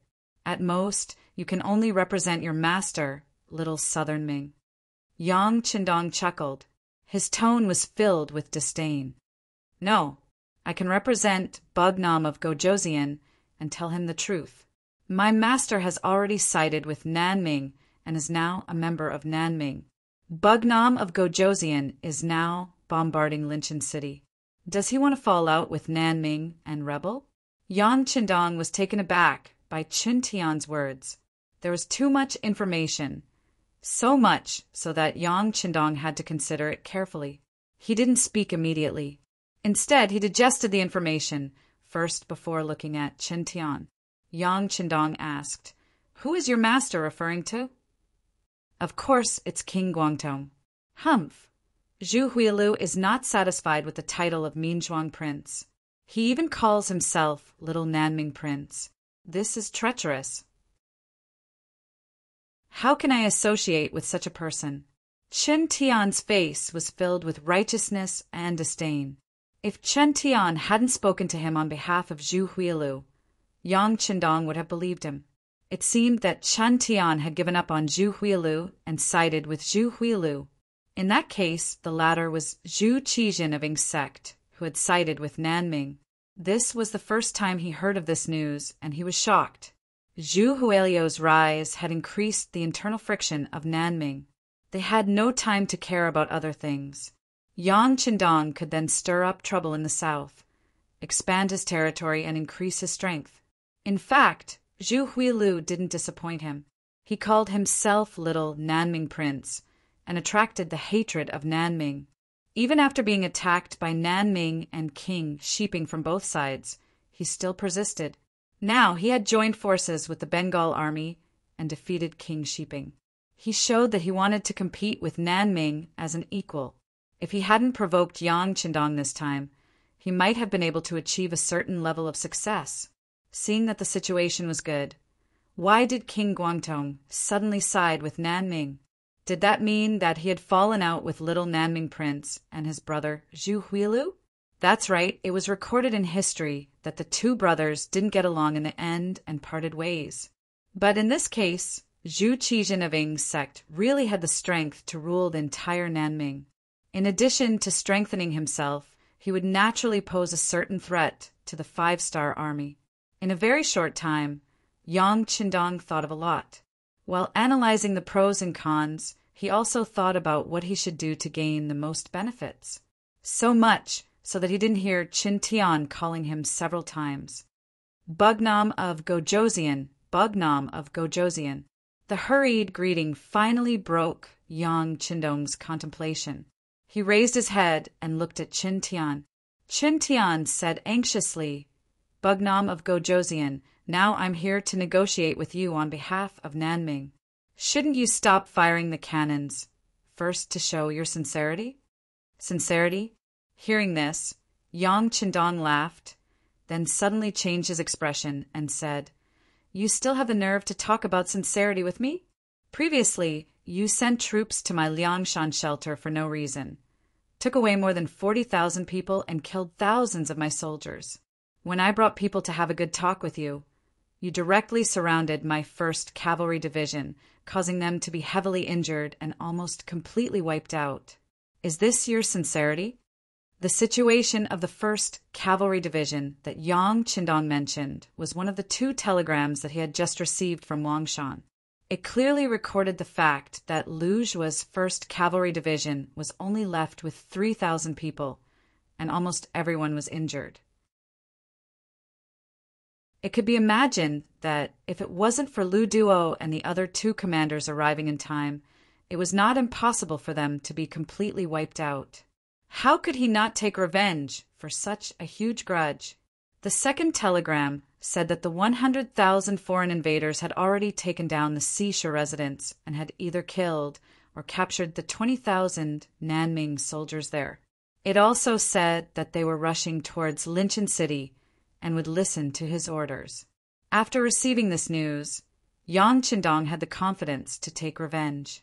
With the 100,000 foreign invaders, he was confident that he could fight a few rounds with King Guangdong and determine the victor. How was it possible for him to stop at this moment? Yang Qindong suddenly became angry and scolded him for not being sincere. Qin Tian found that he had nothing to say. He, who could be unreasonable and sly, didn't know what to say at this moment. Without waiting for Qin Tian to think about what to say, Yang Qindong said, "You said that you are the envoy of the Nanming Empire. Do you think I will believe you? Who doesn't know that you are the advisor of the rebel little Nanming king, Zhu Huixin? What? Now that you know the power of our 5-star army, you want to talk? Let me tell you, it's too late. Men, bring Mr. Qin away to rest. Don't disturb him." Yes. Qiu Vi, Ba Daojiang, Peng Yu, and the others who were waiting outside entered the tent. They didn't give Qin Tian any chance to speak and directly brought him away. The tent quickly quieted down. Beta Persei strode to Yang Qindong's side and lowered his voice as much as possible. "Young master, if Zhu Huixin really defected to the Nanming Empire, what should we do? Are we not going to take revenge for the 1st Cavalry Division?" "Who said we're not going to take revenge?" Yang Qindong looked up at Beta Persei and asked, But if we take action against Zhu Huixin now, isn't that the same as declaring war against the Nanming Empire? Young master, have you made preparations?" Beta Persei was confused. "What preparations? Who said that Zhu Huixin defected to the Nanming Empire? Do you have any concrete evidence?" Yang Qindong asked. "Ah, in that case, this matter is fake and Qin Tian is spouting nonsense." Beta Persei seemed to have realized something and answered, "It doesn't look like it." Unexpectedly, Yang Qindong shook his head at this moment. Although a person like Qin Tian was extremely eloquent, he wouldn't dare to make such a big lie. After all, this matter was of great importance, and the consequences were not something he could bear.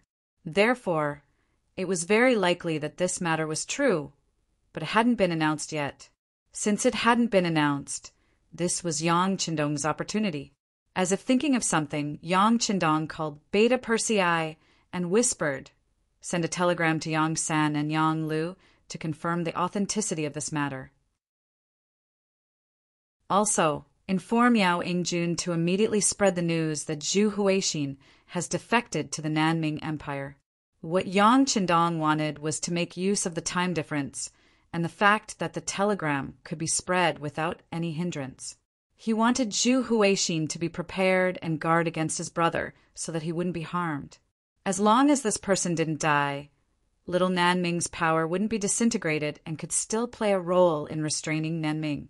He could use this time to solve more problems in Southeast Asia. Beta Persei nodded and went to arrange for Wang Shan to send the report. Yang Qindong didn't stay in the tent. Instead, he went out of the tent and came to the side of the cannons. He shouted, "Boom! Aim at the city gate and blast it with all your might. Division Commander Tian Hu, Division Commander Tian Su, get ready to attack the city. This time, we must take down Linchin City." Before, Yang Qindong only wanted to pressure the other party and tell them that he wasn't someone to be trifled with. Now, he really wanted to take down Linchin City. On one hand, he wanted to take revenge for the 1st Cavalry Division. On the other hand, he wanted to make use of the time difference to gain more benefits.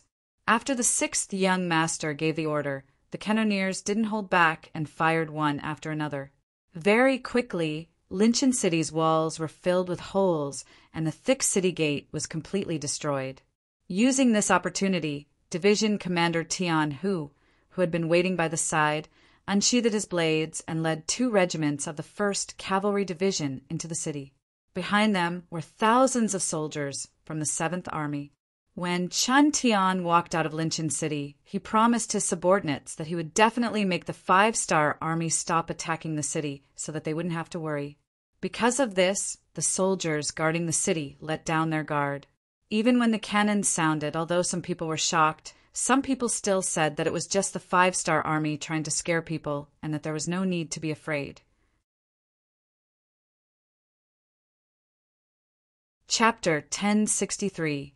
But now, even the city gates had been blasted open by the cannons, and the cavalry had entered the city. Finally, the soldiers were afraid. The resistance they formed in their panic was not Tianhu's match at all, and they could not stop the powerful cavalry from killing their way in. In addition, the Lu 7th Division followed closely behind and fired bullets as if they were free. Very quickly, a path of blood was carved out and the morale of the South Ming army was crushed. It seemed that Zhu Huihua had led 300,000 troops and defeated Shiping Wang Mubin. He had taken in tens of thousands of soldiers and had the advantage in numbers. However, having a large number of soldiers did not mean that they were elite soldiers. Most of these soldiers were made up of peasants, and they had not even undergone proper military training. It was still possible to rely on them to fight a smooth battle, but if they were to fight a fierce battle, they would not be a match at all. Once the fighting spirit was in chaos, it would be like monkeys scattering when the tree falls, and all of them would run away. When they entered the city, they met with some effective resistance. However, under the fierce attacks of Tianhu and the 2 cavalry regiments, they were quickly destroyed. Following this, they did not meet any decent resistance. The tens of thousands of soldiers fled if they could and surrendered if they could not. In just half a day, Linchin City had been taken over by the 5-star army. After taking down Linchin City, they had opened the door to the Nanning Prefecture. As long as the 5-star army continued to attack, they would be able to fight Guangtonguang Zhu Huihua in close combat. However, Yang Qindong did not choose to do so. He had limited troops, and what he needed to do now was wait. Wait for Lu Duo's 3 cavalry regiments and the 1st Cavalry Division to return. Wait for the 100,000 foreign races to gather. If everything was prepared and there was still time, he would not mind teaching Zhu Huihua a lesson and let him know that there were some people that he could not offend. Yao Yingjun walked on the streets of the Guizhou Sea residence. As usual, he would go to the tea house to listen to music and drink tea. His life was very carefree. However, today, after he came out of the tea house, he had a look of anxiousness on his face. Speaking of which, there was only one matter.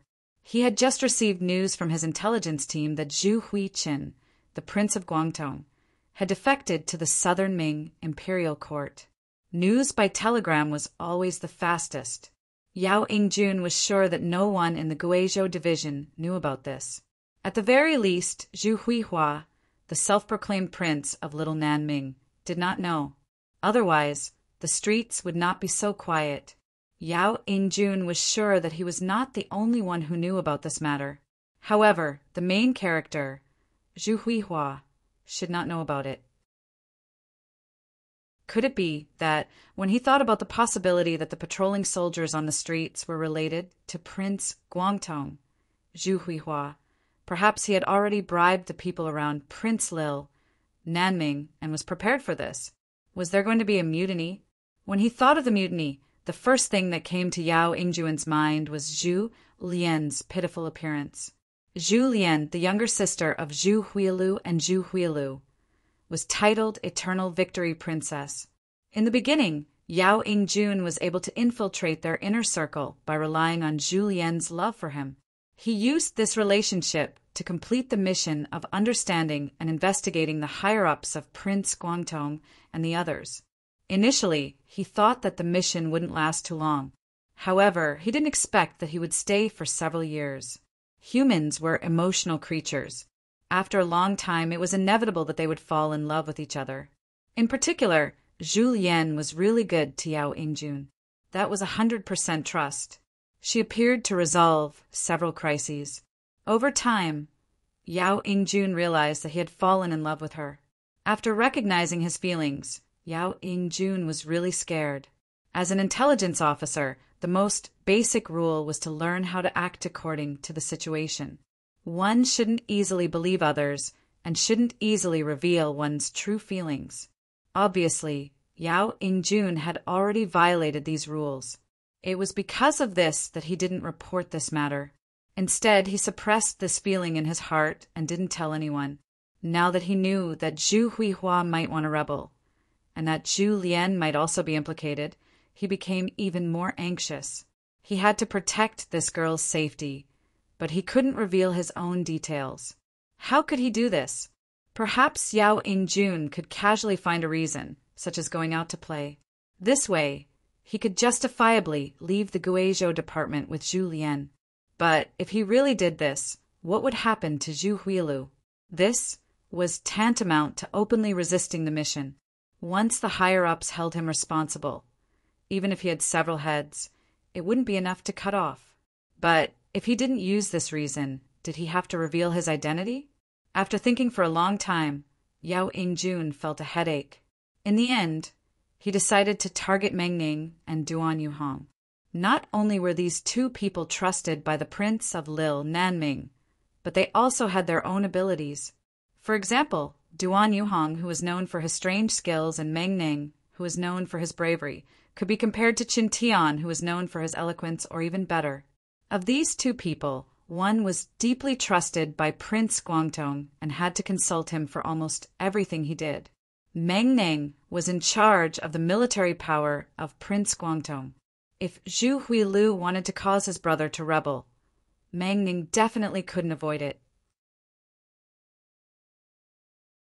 Looking at the extra patrolling soldiers on the street, Yao Yingjun had a feeling that General Meng Ning might have been bribed. But he still decided to give it a try. This was how intelligence agents worked.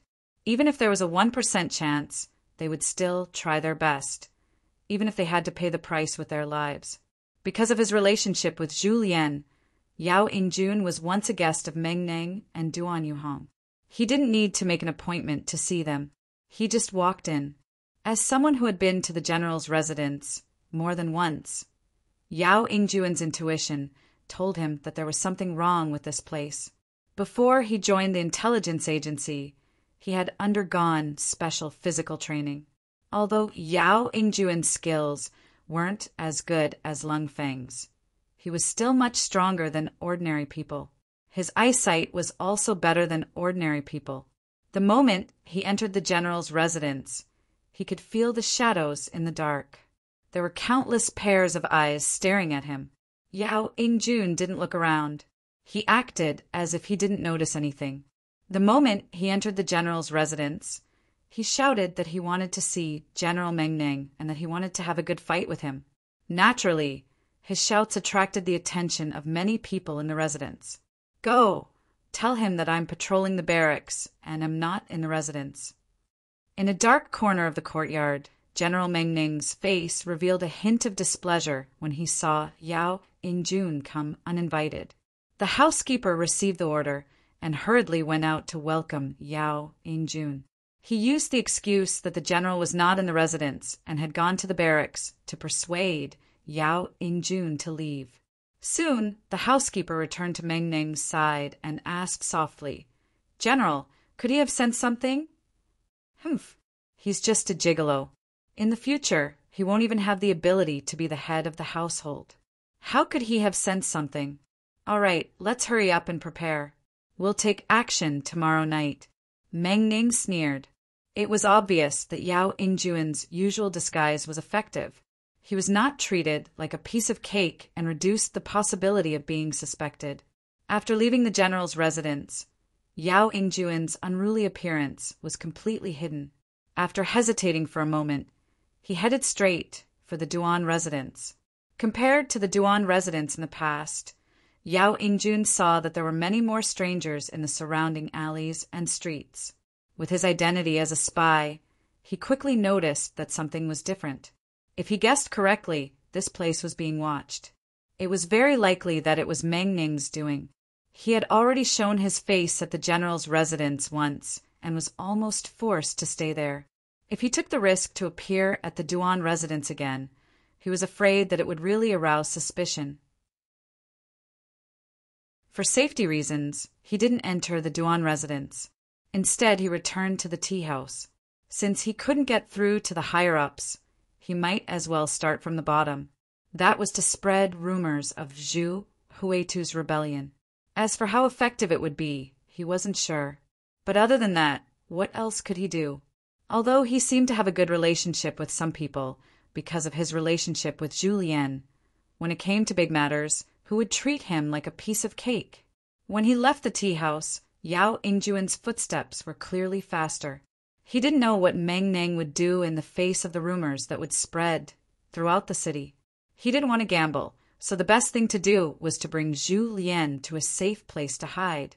2 hours after Yao Ingjuan left the tea house, the streets of Guizhou province began to spread rumors that Zhu Huitu, the prince of Guangdong, had sided with the southern Ming dynasty and was about to rebel. With the intelligence department's spies, the news quickly spread through the streets and alleys. It also spread to the general's residence and the prince of Little Nanming's residence. "Who is it? Who leaked the news?" Meng Nang said angrily after hearing the news. He had already made plans for the rebellion tomorrow night. Who would have thought that the news would be leaked?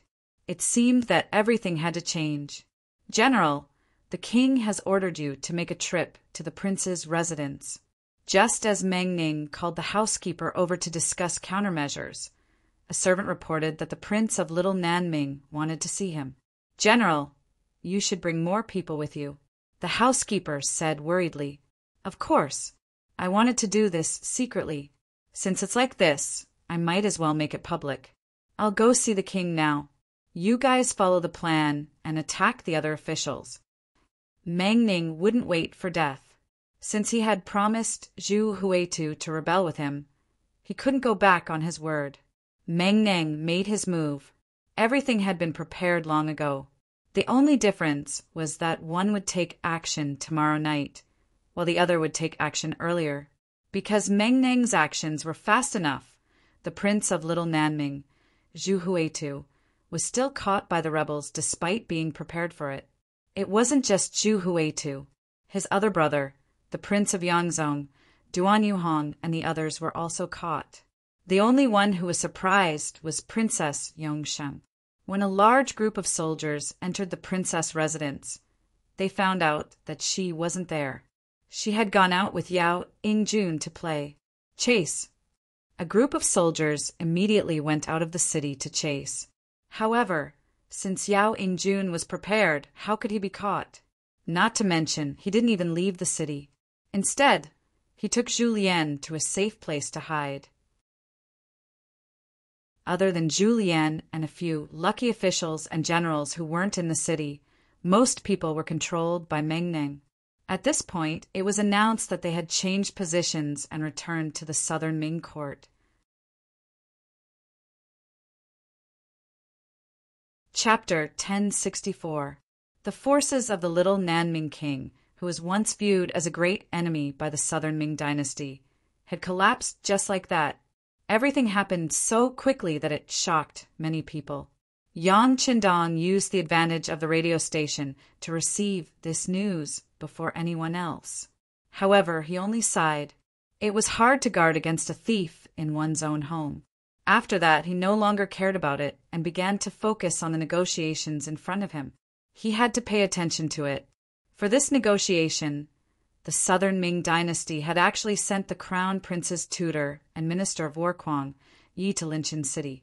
It was said that the diplomatic group was less than 30 li away and would arrive before nightfall. Young Master, Division Commander Lu Zhua, and Lu Zhuituan have returned. Beta Persei softly walked to Yang Qindong's side. "Where is the foreign allied army?" Yang Qindong asked as he nodded slightly. "They should be able to reach Linchin City by tomorrow afternoon." Beta Persei estimated and replied, "Beta Persei, do you think the foreign allied army is reliable?" Due to what happened in the Guizhou division, Yang Qindong couldn't help but be suspicious. From the current situation, the rise of the five-star army was inevitable. It would be extremely difficult for others to defeat them. However, if something similar happened in the Guizhou division, it would be hard to say. Since there was a precedent, they had to be careful. This, "Young Master, do you have any ideas?" Beta Persei couldn't answer, but his habit told him that since he asked such a question, the young master must have a solution. How about this in the future if the foreign allied army soldiers perform meritorious deeds they will be directly promoted to the reserve division. This way, if the cold front lacks soldiers, they won't have to reevaluate them and can directly choose from the reserve division. Yang Qindong hesitated for a moment before speaking in an extremely confident tone. They had a reserve division before, but as the cold front continued to expand, they didn't have enough soldiers and had to temporarily withdraw this division. Now that a large number of non-humankind youngsters had joined the army, it was time for the army to recover. Okay, I'll do it right away. After understanding Yang Qindong's meaning, Beta Persei nodded heavily. He used to be the commander of a logistics division, which was equivalent to a concentration of soldiers. Therefore, he was quite experienced in this aspect. As for the selection of the division commander, the military department would decide on it, and the political department would review it. If there were no problems, it would be reported to the young master. Using people as a mirror, one can understand gains and losses. Using history as a mirror, one can understand the rise and fall of a nation. Since Yang Qindong knew where the others lost, he naturally wouldn't allow the same problem to happen to himself. That night, the north gate of Linchin City opened. Beta Persei, Tianhu, Tiansu, and the others welcomed the Southern Ming special envoy into the city. In the back hall of the yamen, Yang Qindong ordered people to prepare good wine and dishes for Kuang Yi. Speaking of Kuang Yi, Yang Qindong wasn't unfamiliar with him. Especially when they first met, this person's reputation and influence were above his. Only a few years had passed, and now the status of the two of them had undergone earth-shattering changes.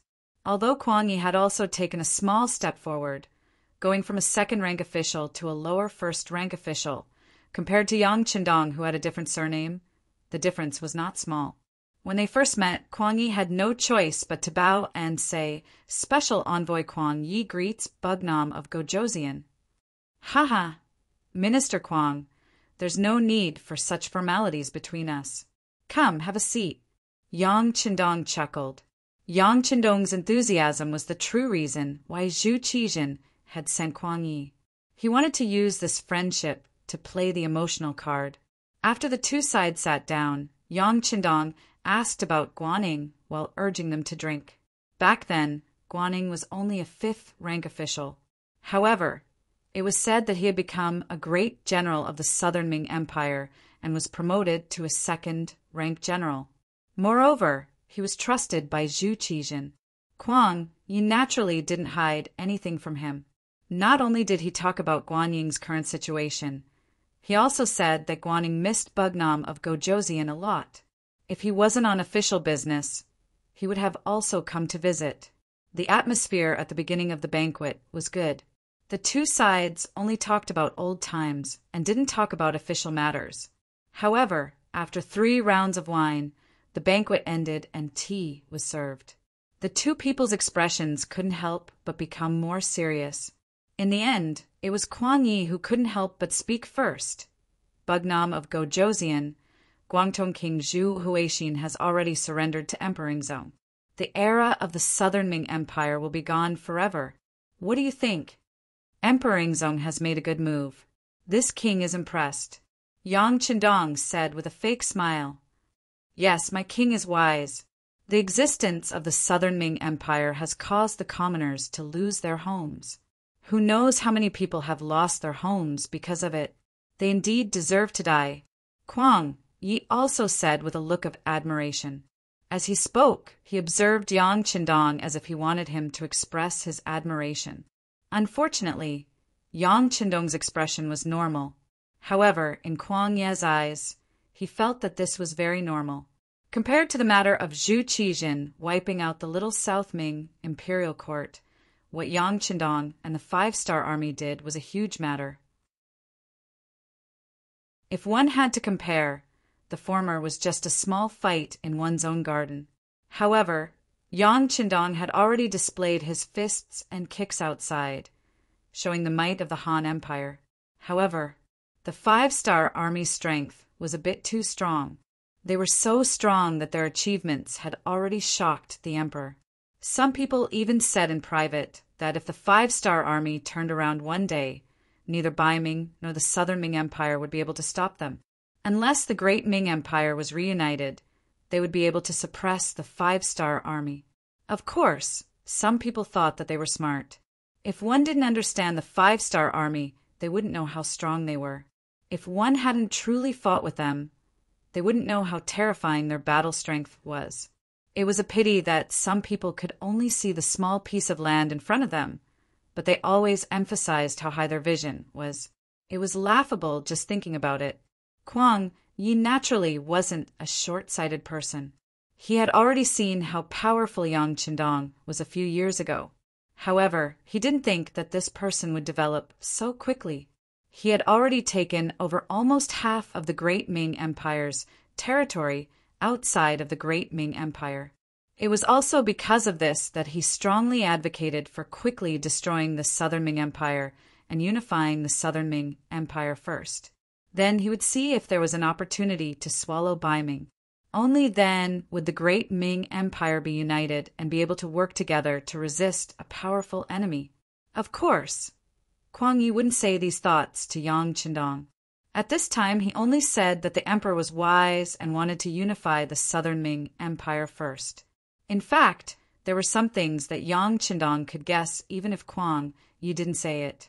Seeing Kwang Yi first flatter the emperor's brilliance, and then bemoan the state of the universe and pity the fate of mankind as he spoke of the suffering of the common people, he chuckled and said, "So it seems that the emperor and minister Kwang place great importance on the quality of life of the common people. Then, I wonder how the lives of the common people in the Southern Ming dynasty have changed compared to before? Or rather, after the Southern Ming Empire's power was returned to the imperial court, what kind of preferential treatment did you give the common people?" Yang Qindong asked with the common people as the topic. He wouldn't forget that in the future, there were people who said that foreigners had a higher status than ordinary officials in the country. Because of this, they didn't have to abide by the laws of the country. Once something happened, they would put pressure on the embassy and use their bad international reputation as an excuse to show their nobility. It was because of this that Yang Qindong intentionally raised the status of Han people. He wanted the entire world to form a habit from this moment onwards, a habit that the Han people were high above and inviolable. Yang Qindong could do what he said because she started from scratch and instilled the idea of the supremacy of the Han people. The Southern Ming Empire couldn't do it. Or rather, the entire Great Ming Empire couldn't do it. The Great Ming Empire was like the feudal dynasties of the past. It was born in troubled times and paid attention to the inheritance of a family. It paid attention to the rule of the world through literature. This was why the status of the scholars in the Great Ming Empire was constantly rising. Thinking about it carefully, why were the scholars and officials so high in status? Wasn't it because they stepped on others to get to where they were? For example, the merchants, soldiers, and most importantly, the common people under their feet. For a country full of Han people, it wasn't realistic to talk about raising the status of the common people. It wasn't like Yang Xie, who conquered all kinds of places and placed Han people in them to show their high status. As the saying goes, without comparison, there is no hierarchy. Thus, even if the Southern Ming Empire was thinking for the common people, it couldn't be raised like the Han people in Yang Xie. Not to mention, the Southern Ming Empire's attitude towards the common people, especially those at the lowest level, had always been indifferent. How could they raise their status and treatment like Yang Qindong said? Kwang Ye's face turned red at Yang Qindong's question. He slowly lowered his head and said, "The common people are the people under the emperor's rule. Of course, we have to treat them better." The two words represented Yang Qindong's current mood. Fortunately, he knew that with the Southern Ming Empire's current situation, it was impossible for them to treat the common people better. He simply didn't care about this question and changed his tone. This time, Zhu Huichun was willing to surrender to you. What benefits did he give you? Normally, this was a private matter of the Southern Ming Empire, so it wasn't good for others to question it. However, Kwang Yi knew that with Yang Qindong's power, if he wanted to know the inside story, even if he didn't say it himself, he would be able to find out from others.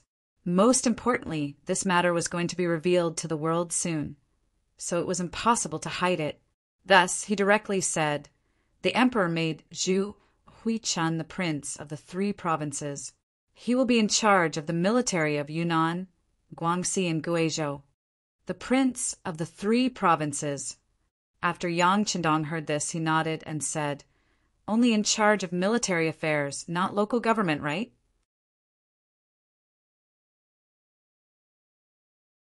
Chapter 1065. Kwang Yi didn't expect Yang Qindong to be so smart and be able to see the crux of the problem at a glance. He nodded. Bugnam of Gojoseon is right.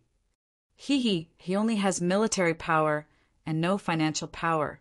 Once he offends the emperor and cuts off his provisions, I'm afraid it will be difficult for him to command any army. What a wishful thinking. Yang Qindong exposed Zhu Qizhen's thoughts while chatting. Kuan Ye's face turned red again. Yang Qindong was speaking the truth.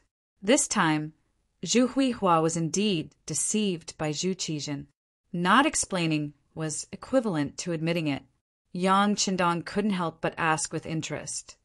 This explanation isn't very clever. If this prince can see it, others can also see it. Does the king of the 3 provinces not have any objections? Yes, but His Majesty allowed him to trade with the kingdom of Bonga.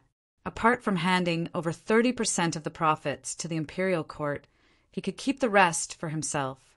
Kuang Yi didn't hide any deep secrets either, so he spoke with a straight face. Trade with the Bengal army?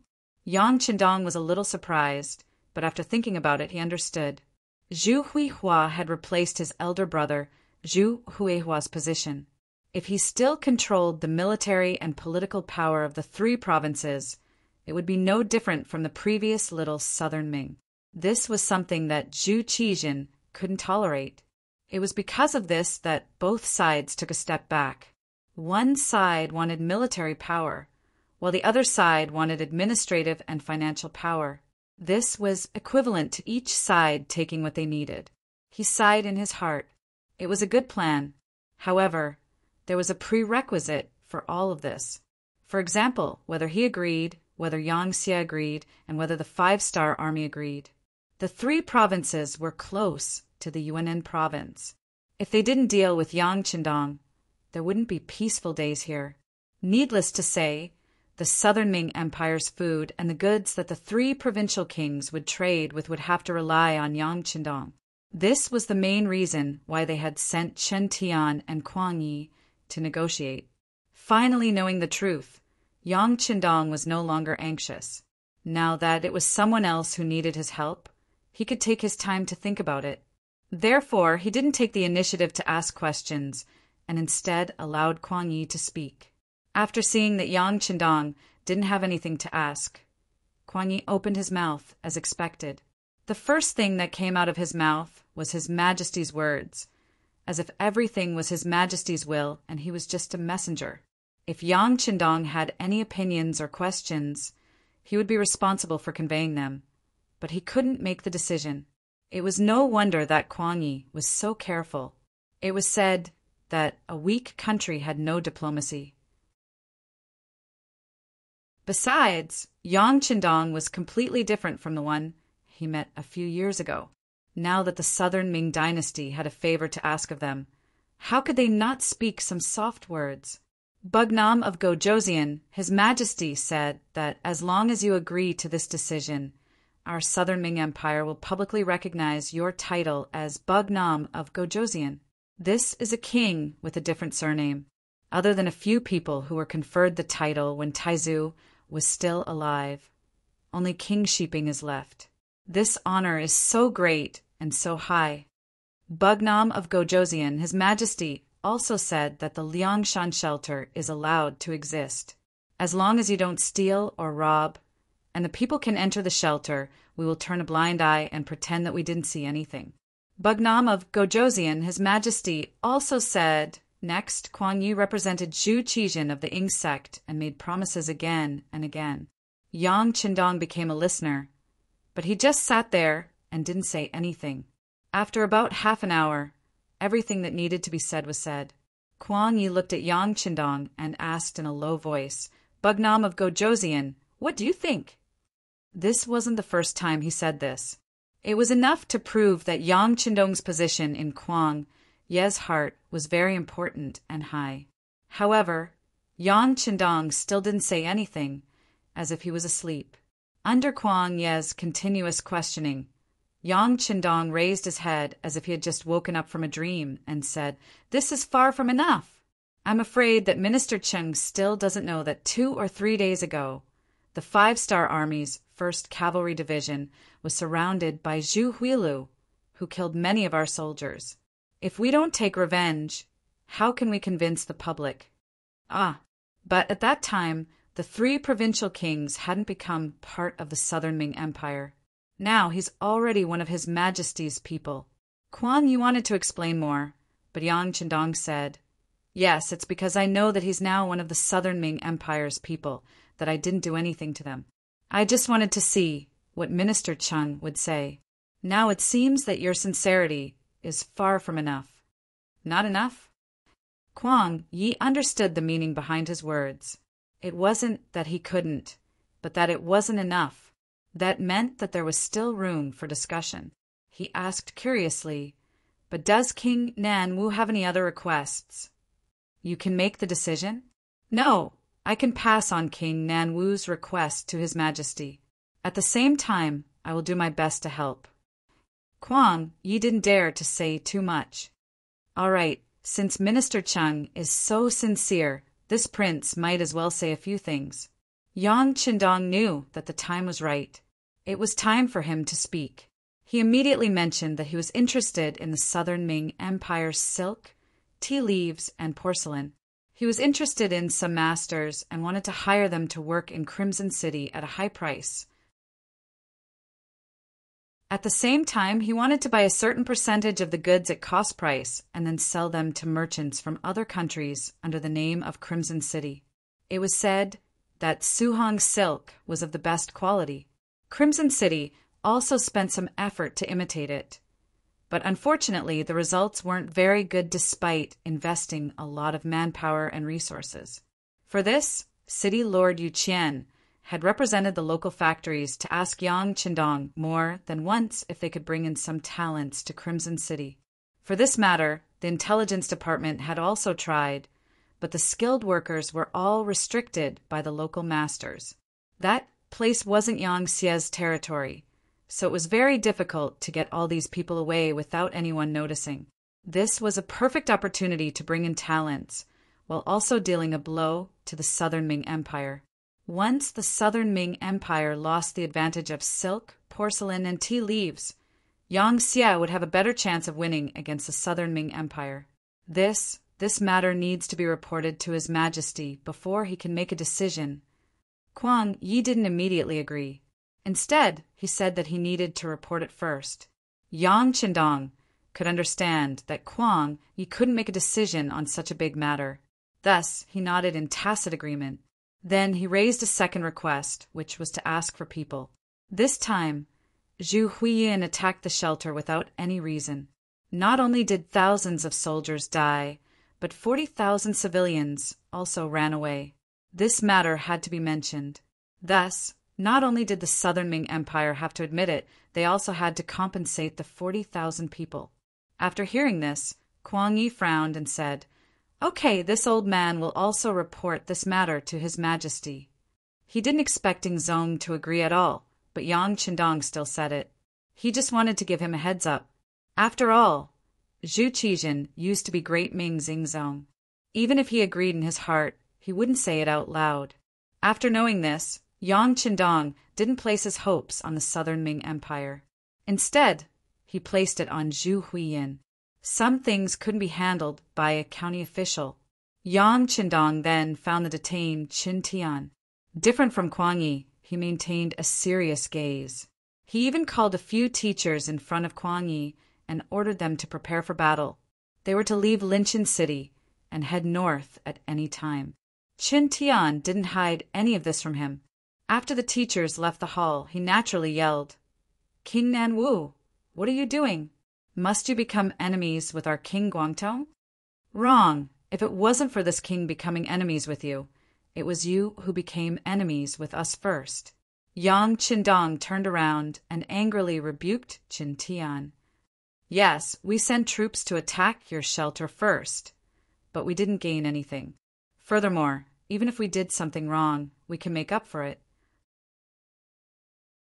Didn't I come this time to listen to your requests and conditions? What's the meaning of sending troops without talking about anything? Qin Tian yelled. It could be seen that he was truly anxious this time. It could be seen that not only him, but even his master, King Guangtong, didn't want to become enemies with the 5-star army again. Previously, Zhu Huiyin attacked the 5-star army because he wanted to use this method to show everyone his strength. Now he had suffered losses against the 5-star army. He had even almost destroyed one of the enemy's cavalry divisions. However, to be able to make the 5-star army suffer losses like this was not something an ordinary person could do. Just from this point alone, Zhu Huiyun's goal had been achieved. He had also successfully received the Southern Ming Empire's amnesty. Since all of his goals had been achieved, there was naturally no need to continue fighting. If he won, no one would say anything, but if he lost, he would only feel bad. Zhu Huiyin knew this, so he sent the most eloquent person, Qin Tian, over. He only had one request, which was for the 5-star army to stop fighting. As for whether the other party would raise any requests or conditions, as long as they weren't too excessive, he would agree. After all, he wanted to step on the 5-star army to climb up. You said that we can talk. All right, then I'll give you a chance to talk. If you can't satisfy me, then there won't be a chance to talk. Yang Qindong spoke as if there was only one chance, and he wanted them to grasp it seriously. The 5 divisions and close to 100,000 soldiers finally arrived at Linchin City. At this point, Yang Qindong had over 100,000 soldiers. He indeed had the qualifications to cause a ruckus in the Southern Ming Empire's territory. However, these 100,000 soldiers didn't take a step forward, nor did they have any intentions of attacking. This was all because the negotiations were going smoothly. Qin Tian was very tactful. He clearly agreed to all of Yang Qindong's requests. However, this matter was very important, so he had to report it to Zhu Huiyin.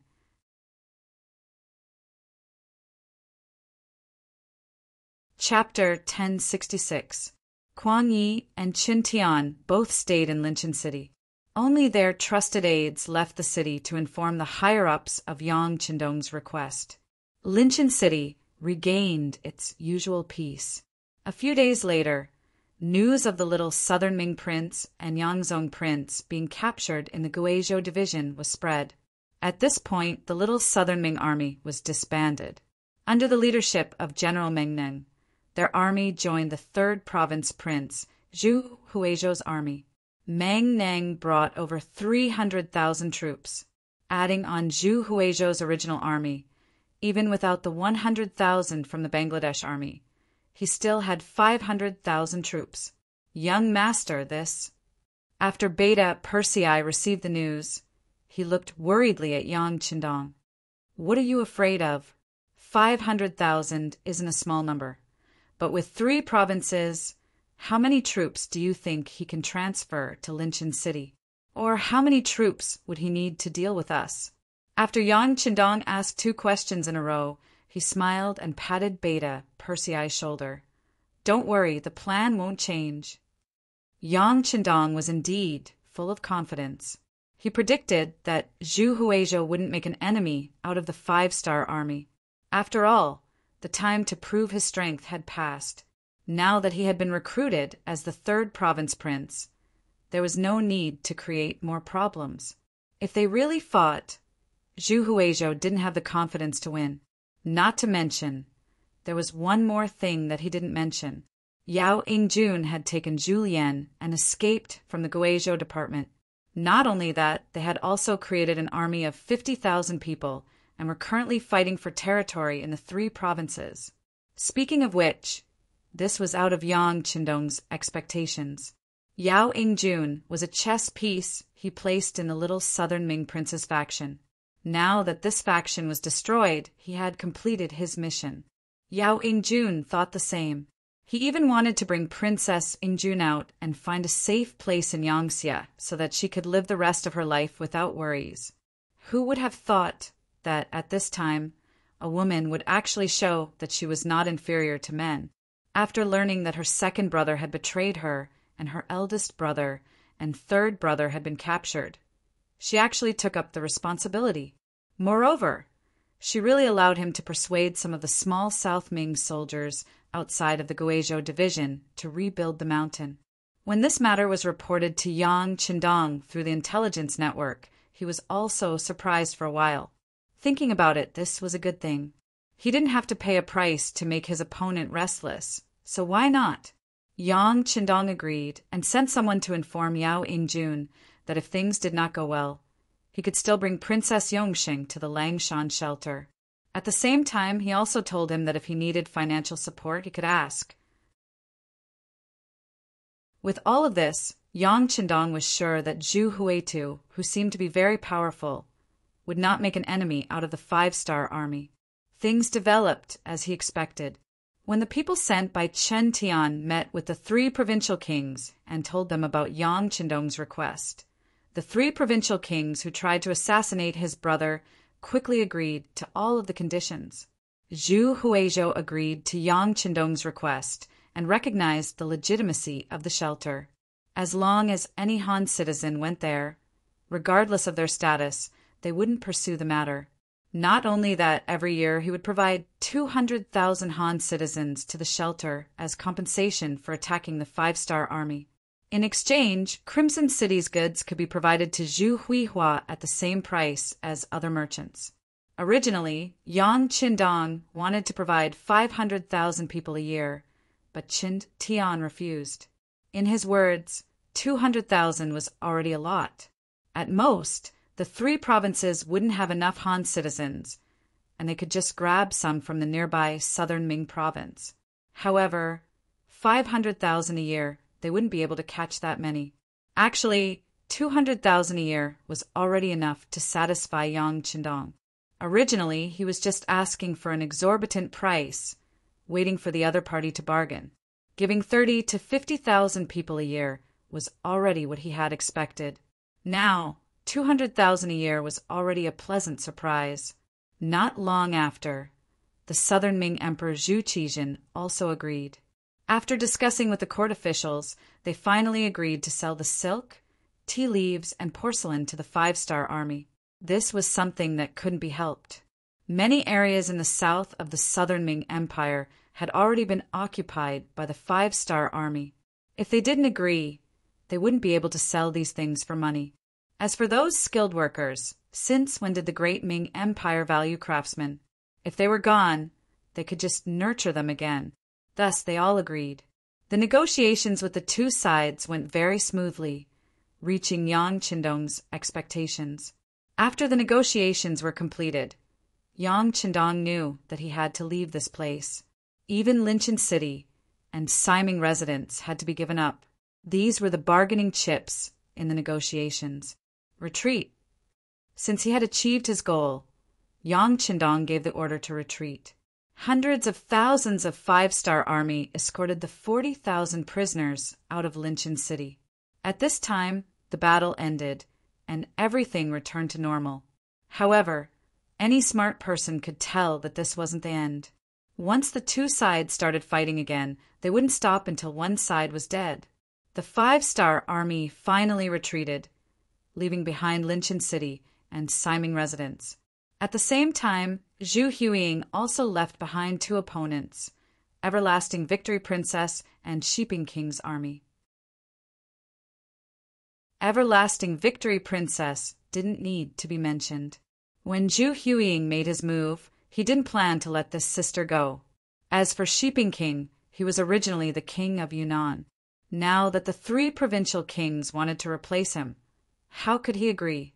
Of course, he had to find some trouble. Zhu Qijin didn't think highly of the 3 provincial kings, but he had to agree to reduce internal friction. Now that Shiping King was willing to fight with Zhu Huiying, he was happy to see it happen. He didn't say anything and just let them fight. After Yang Qindong left southern Ming's territory, he didn't pay attention to it anymore.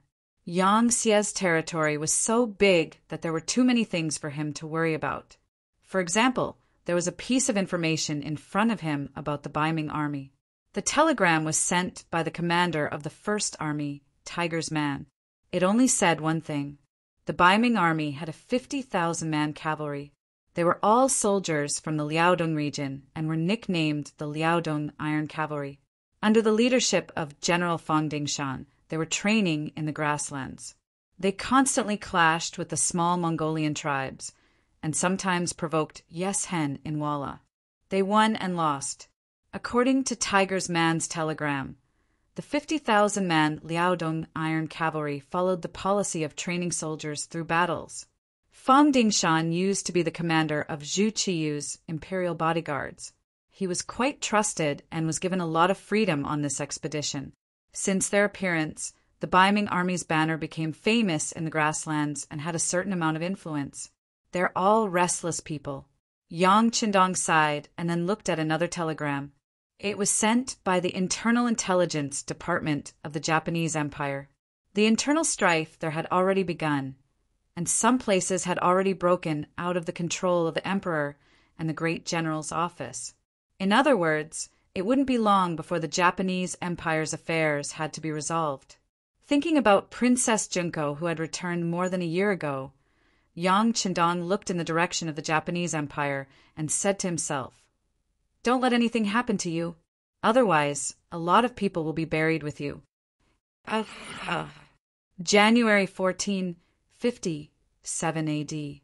Yang Qindong returned to Chichen City and prepared to spend the new year here.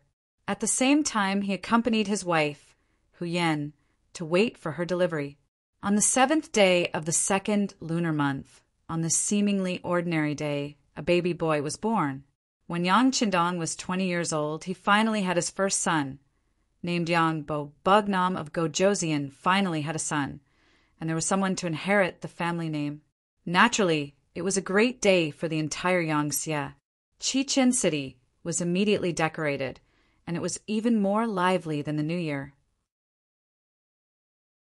The various provinces and regions under the Yang faction also sent representatives to the city with gifts to celebrate and express their joy. Good things come in pairs. On the 3rd day after Yang Bo was born, King Abu Burkle of the Great F country announced his surrender in Cotton Orchid Island. After more than half a year of siege, the city was already in chaos. Originally, Abu Burkle wanted to continue supporting because he still had soldiers and food in his hands. However, the people had already had enough of these days of fear. Under the instigation of the intelligence department in the city, they rushed into the city and surrounded the palace. The power of the people was great, especially when it came to their own safety. Often, they could exert unimaginable power. Facing the flood of people, the soldiers of the Great F country did not stop them. In the end, Abu Burkle was captured. The city gate was opened, and he was sent to the cold front navy that surrounded the city. With the capture of Abu Burkle, the fall of the Great F country was announced, and the entire Luzon Island was unified. At this point, the Great F country and the original Sulu country were all under Yang Xie's control. Yang Xie also gained more than 6 million people, and its strength increased by a large margin. In more than a year, Siam and the Great F country were divided. With more than 10 million people, Yang Xie's strength was evident. However, this time, Yang Qindong only moved the 6 million people in Siam's current Thai province. Half of the 3 million people were moved to other provinces. The 6 million people in Luzon Island were not moved. They were reserved for the next move to the Japanese Empire. At that time, 5 million people would be sent to the Japanese Empire. Yes, Yang Qindong had raised his butcher's knife. The next target of his plan was the Japanese Empire. The reason why he said it was a plan was because Yang Qindong could not guarantee that there would not be other accidents. For example, the sudden appearance of the 50,000 Liaodong iron cavalry in Ming was an accident. According to the report of the new army commander, Tiger's Mane, this iron cavalry was very arrogant on the grassland. Not only did they have the opportunity to clash with the Walla iron cavalry, but they also occasionally encountered caravans that traded with the first city. Although they could not kill and rob, they still had to pay for the passage.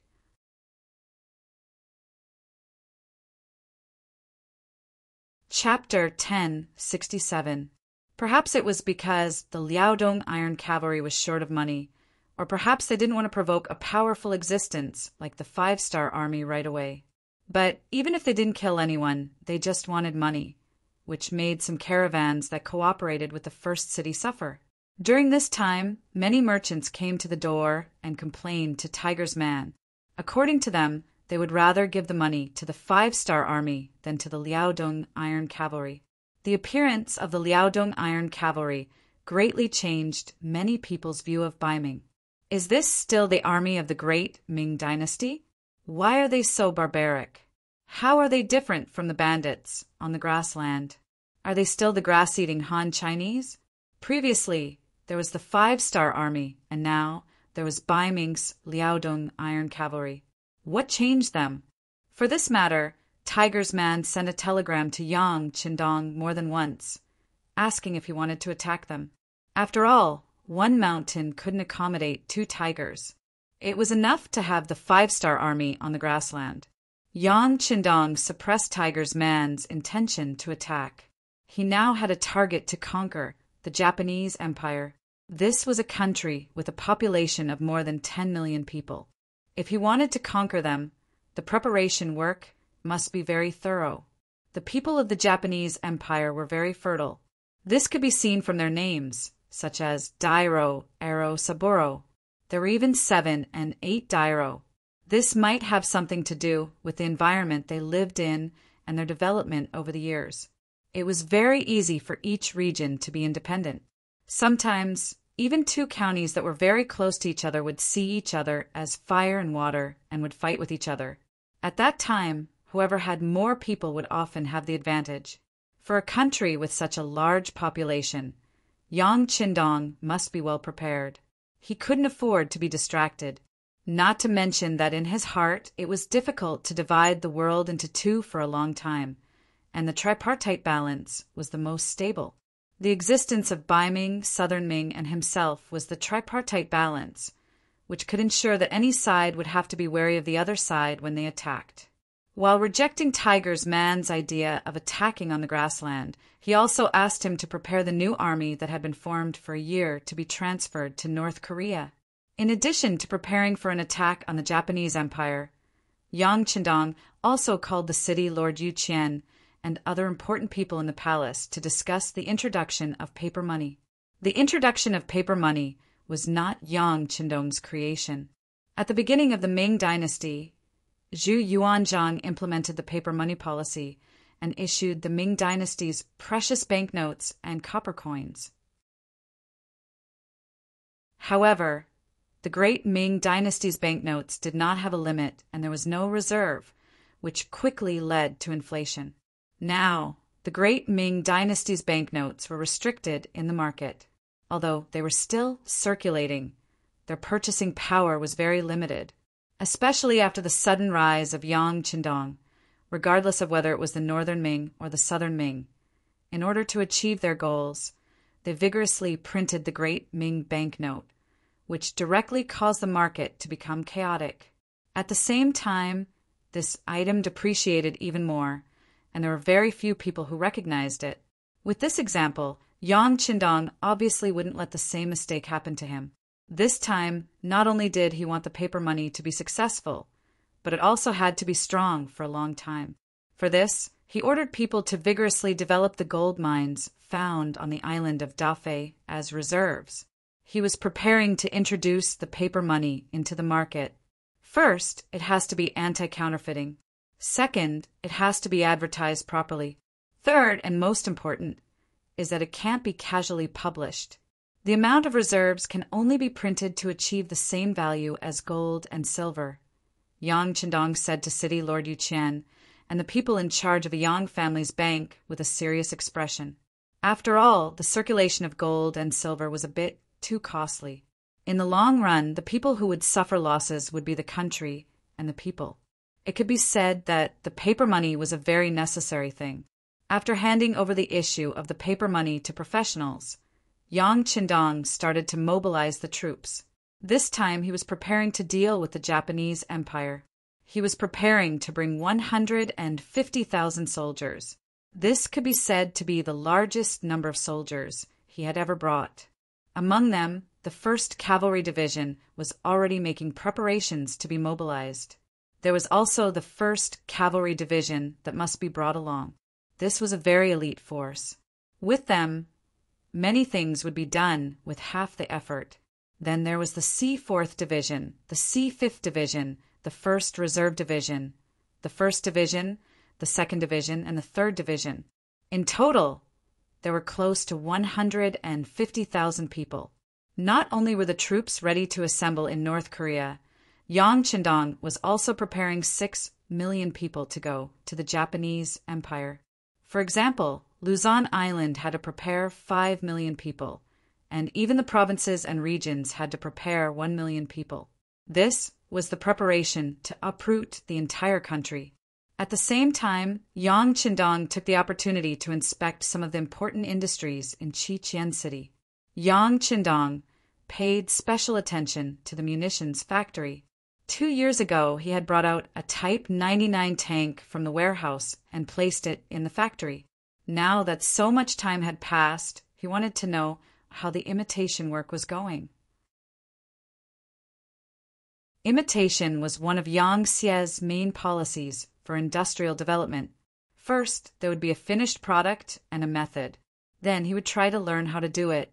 Only then would he be able to walk his own path. It was just like how many products and firearms were made. The Han people, who had 5,000 years of history, had never lacked intelligent people. However, this time, Yang Qindong was somewhat disappointed. There was simply too much information and knowledge involved in the creation of a tank. Even though there was already a finished product in front of everyone, they had never seen how it was used. Under the circumstances of how it was used, there was no way to imitate it even if they wanted to. Therefore, this time, Yang Qindong came to the munitions factory to demonstrate how to use the tank. Clear the area, except for the necessary relevant researchers and the main leaders of the munitions factory. Everyone else was cleared out of the area. Then, Yang Qindong walked into the big iron tool with a tank hat on his head. Under everyone's gaze, the tank that was filled with fuel started moving. With a roar, it walked out of the secret workshop and appeared in the empty field. This scene was too much of a shock to everyone. The roaring sound had already frightened everyone. When they saw that this thing could already move under the control of a single person, everyone present widened their eyes and looked like they had been shocked silly. Then, an even more shocking scene appeared.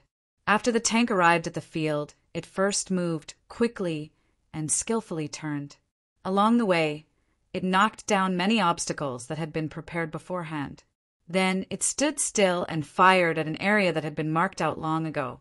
In the roar of the explosion, the target area a few miles away was hit, and smoke rose from it. Plop! This eye-popping scene attracted everyone present to kneel. Even the city Lord Yu Qian, who accompanied Yang Qindong to watch, and Yang Er, who had been following Yang Qindong for many years and had long been accustomed to various miracles, also knelt on the ground. Yang Qindong was very powerful. He was once called the Lord God, as if he was a god that had descended to earth. But even if they were fully prepared the moment they saw the shell fired, everyone was still shocked and knelt on the ground. They didn't dare to imagine. If this iron tool were to be used on a large scale once it appeared on the battlefield, who would have the ability to stop it? They were afraid that when the time came, it would only be a rush and the thousands of soldiers and horses would be scared silly and scattered. When everyone knelt on the ground, the tank extinguished the fire and stopped. Yang Qindong, with a tank hat on his head, got out of the cockpit. His appearance here attracted loud shouts that shook the heavens and the earth. If one listened carefully, they would hear the three lords of God talking nonstop. Well, this thing is somewhat magical, but it's more of a function of technology. So, you choose two people, and I'll teach them how to drive and operate it. When Yang Qindong's voice resounded in the training ground, for these two places, the people below could be said to be read in the face and ears. They all wanted to feel the power of this iron tool, and they all wanted to be in close contact with the divine object. For a full 10 days, except for going back to the palace to visit his son and daughter at night, Yang Qindong stayed in the training ground most of the time. And this place had been taken over by Longwei. No one was allowed to approach without orders, or they had the right to act first and report later. It was precisely because they had seen the power of the tank that Longwei believed that any level of defense was appropriate. In 10 days, the two disciples taught by Yang Qindong had barely finished their apprenticeship. Next, they could only rely on continuous practice to reach the level of familiarity. After that, Yang Qindong left the training ground and returned to the palace. There was news from the Japanese Empire that internal strife had begun, and now it was already April 1457. Back to half a month ago, in the Japanese Empire's capital, Ping in Beijing, Princess Junko, who had returned to the Japanese Empire for 2 years, made use of her strengths and established a school called Jinxing Academy. She widely accepted students and taught advanced knowledge, which was constantly expanding its influence. When Jinxing Academy was first established, it didn't attract much attention. On the contrary, it attracted people's ridicule. In the Japanese Empire, the status of women was naturally subordinate to men. They often believed more than China that a woman without talent was virtuous. It was not surprising that Junko was a princess. Fortunately, Junko's actions received the support of the emperor, who was also his father, the Garden Emperor. There was no other way. His son, Chenin, was only 15 years old, and Junko, who was already 20 years old, naturally became the person that the emperor valued. Speaking of which, the emperor only had a good name, but his life was not easy. In the history of the Japanese Empire, since the end of the Heian period, the emperor, who originally had absolute control over the Japanese Empire, began to lose his power. In 1192 AD, Minamoto no Yoritomo established the Kamakura shogunate, and the emperor began to fall and became a puppet of the Kamakura shogunate. Later in history, the emperor became a puppet of the Muromachi shogunate. The emperor became a puppet of the shogunate for more than 600 years. Not only did he not have any real power, but sometimes even his basic necessities, such as food, shelter, and transportation and holding ceremonies, had problems due to financial constraints. The most typical example was the 103rd generation emperor Hutu Miyamoto. He was Junko's younger brother.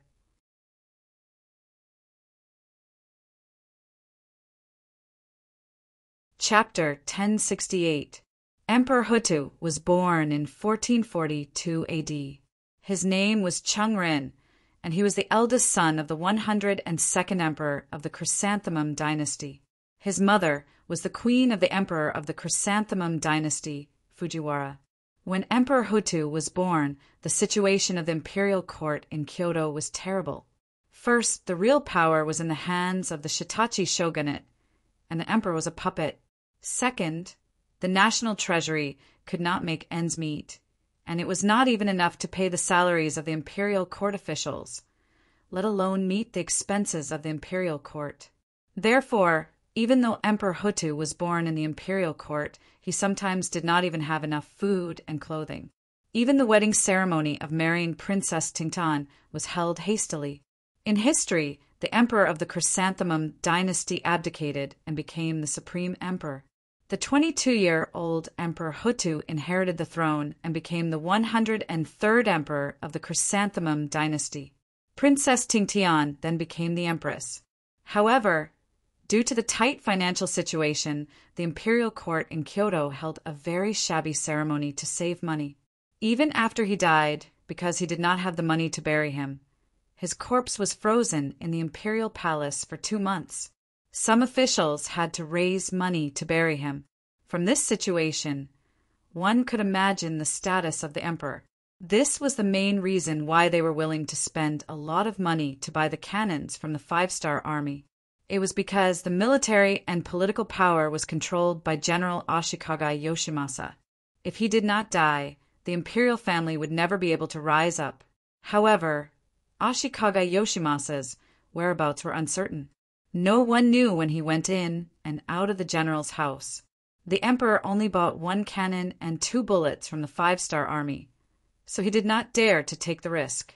Since his daughter was willing to come out and do something, the emperor would definitely support her. It was this Jinxing Academy that no one thought highly of.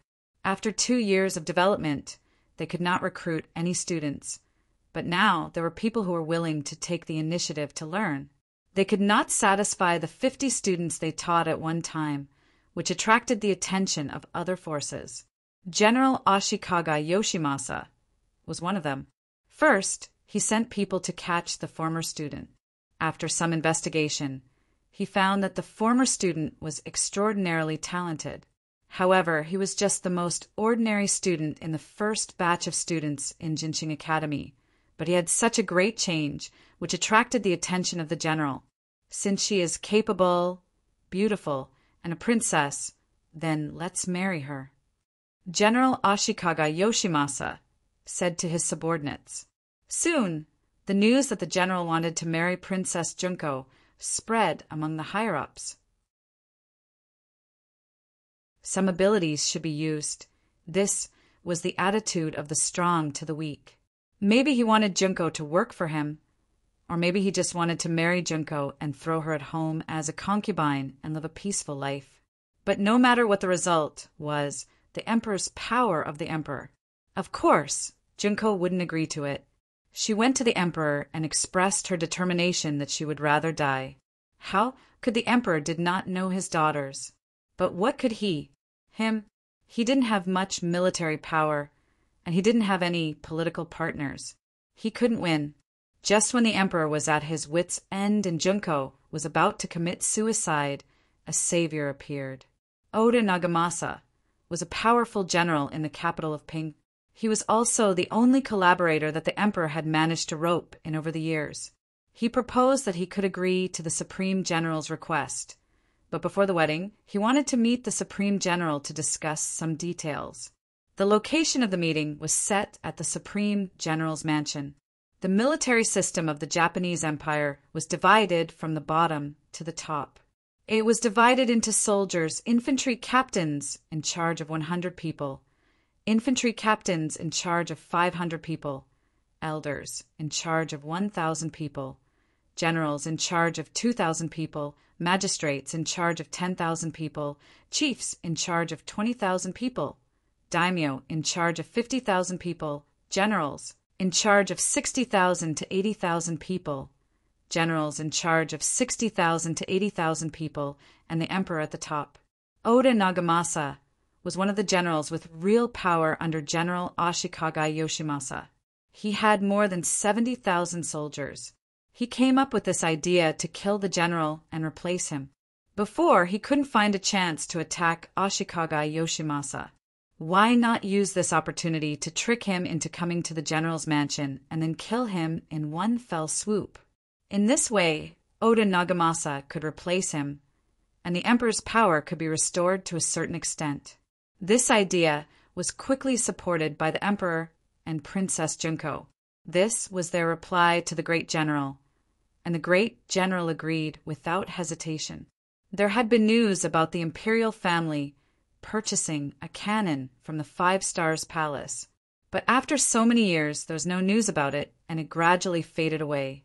Even General Ashikaga Yoshimasa thought it was fake news. It was precisely because of this that the general politely agreed. He thought that the royal family wanted to save face, so he would give them face. In the future, when Junko became his woman, wouldn't he be able to bully her however he wanted? With a good start, the plan was carried out smoothly. The day before the agreed meeting, the type 59-1 130mm cannon that he had spent 10 million taels of silver to buy finally took off its disguise after being covered in dust for many years. Furthermore, the only 2 cannonballs were also taken out. In order to ensure that nothing would go wrong, after the first shot was fired, the second shot had to be promptly followed up. The 5-star army had already adjusted the target, and the target was the general's mansion. No one dared to touch it in these years, and now it was finally the time to use it. This matter made the Emperor, Junko, and Oda Nagamasa become very excited. After a long night of waiting, dawn finally came. When the time of the meeting was getting closer and closer, the Emperor and the others held their breath. They were about to witness a miracle, a scene that changed history. At 9:00 in the morning, the 2 sides agreed to meet at the general's mansion. The shell was put into the Type 59-1 130mm cannon, and then a deafening sound was heard. The shell arc across the sky went straight into the general's mansion, causing a shocking feeling like an earthquake. It hit. The soldiers of the Japanese Empire who fired the cannon shouted excitedly, "Isn't there still one more shell? Fire it again." General Oda Nagamasa said excitedly he was afraid that Ashikaga Yoshimasa wouldn't die. He didn't believe that the general wouldn't die after firing 2 shells. Under the attack of the 2 powerful cannons, the entire general's mansion was covered. Even if the area of the mansion was not small, more than 70% of the area was killed. Especially the main building was destroyed. As long as Ashikaga Yoshimasa stayed in the general's mansion, his fate was almost set in stone. In the imperial palace, you could even see the fire and smoke coming from the general's mansion. This scene made the Emperor, Junko, and Oda Nagamasa very excited. They were shocked by the power of the cannons, and they were also excited that the situation in the Japanese Empire would soon change. The situation had indeed changed, but the General Ashikaga Yoshimasa didn't die. It wasn't because he was smart enough to see through everything. The problem lay with Oda Nagamasa.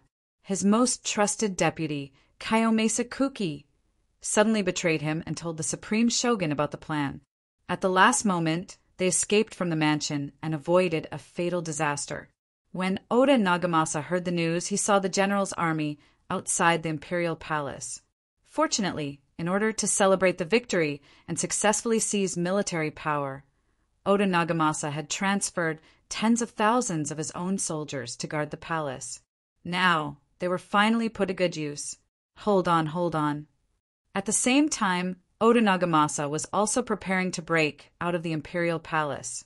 In his view, even if Ashikaga Yoshimasa didn't die, Ping and Beijing wasn't a place where he could live for a long time.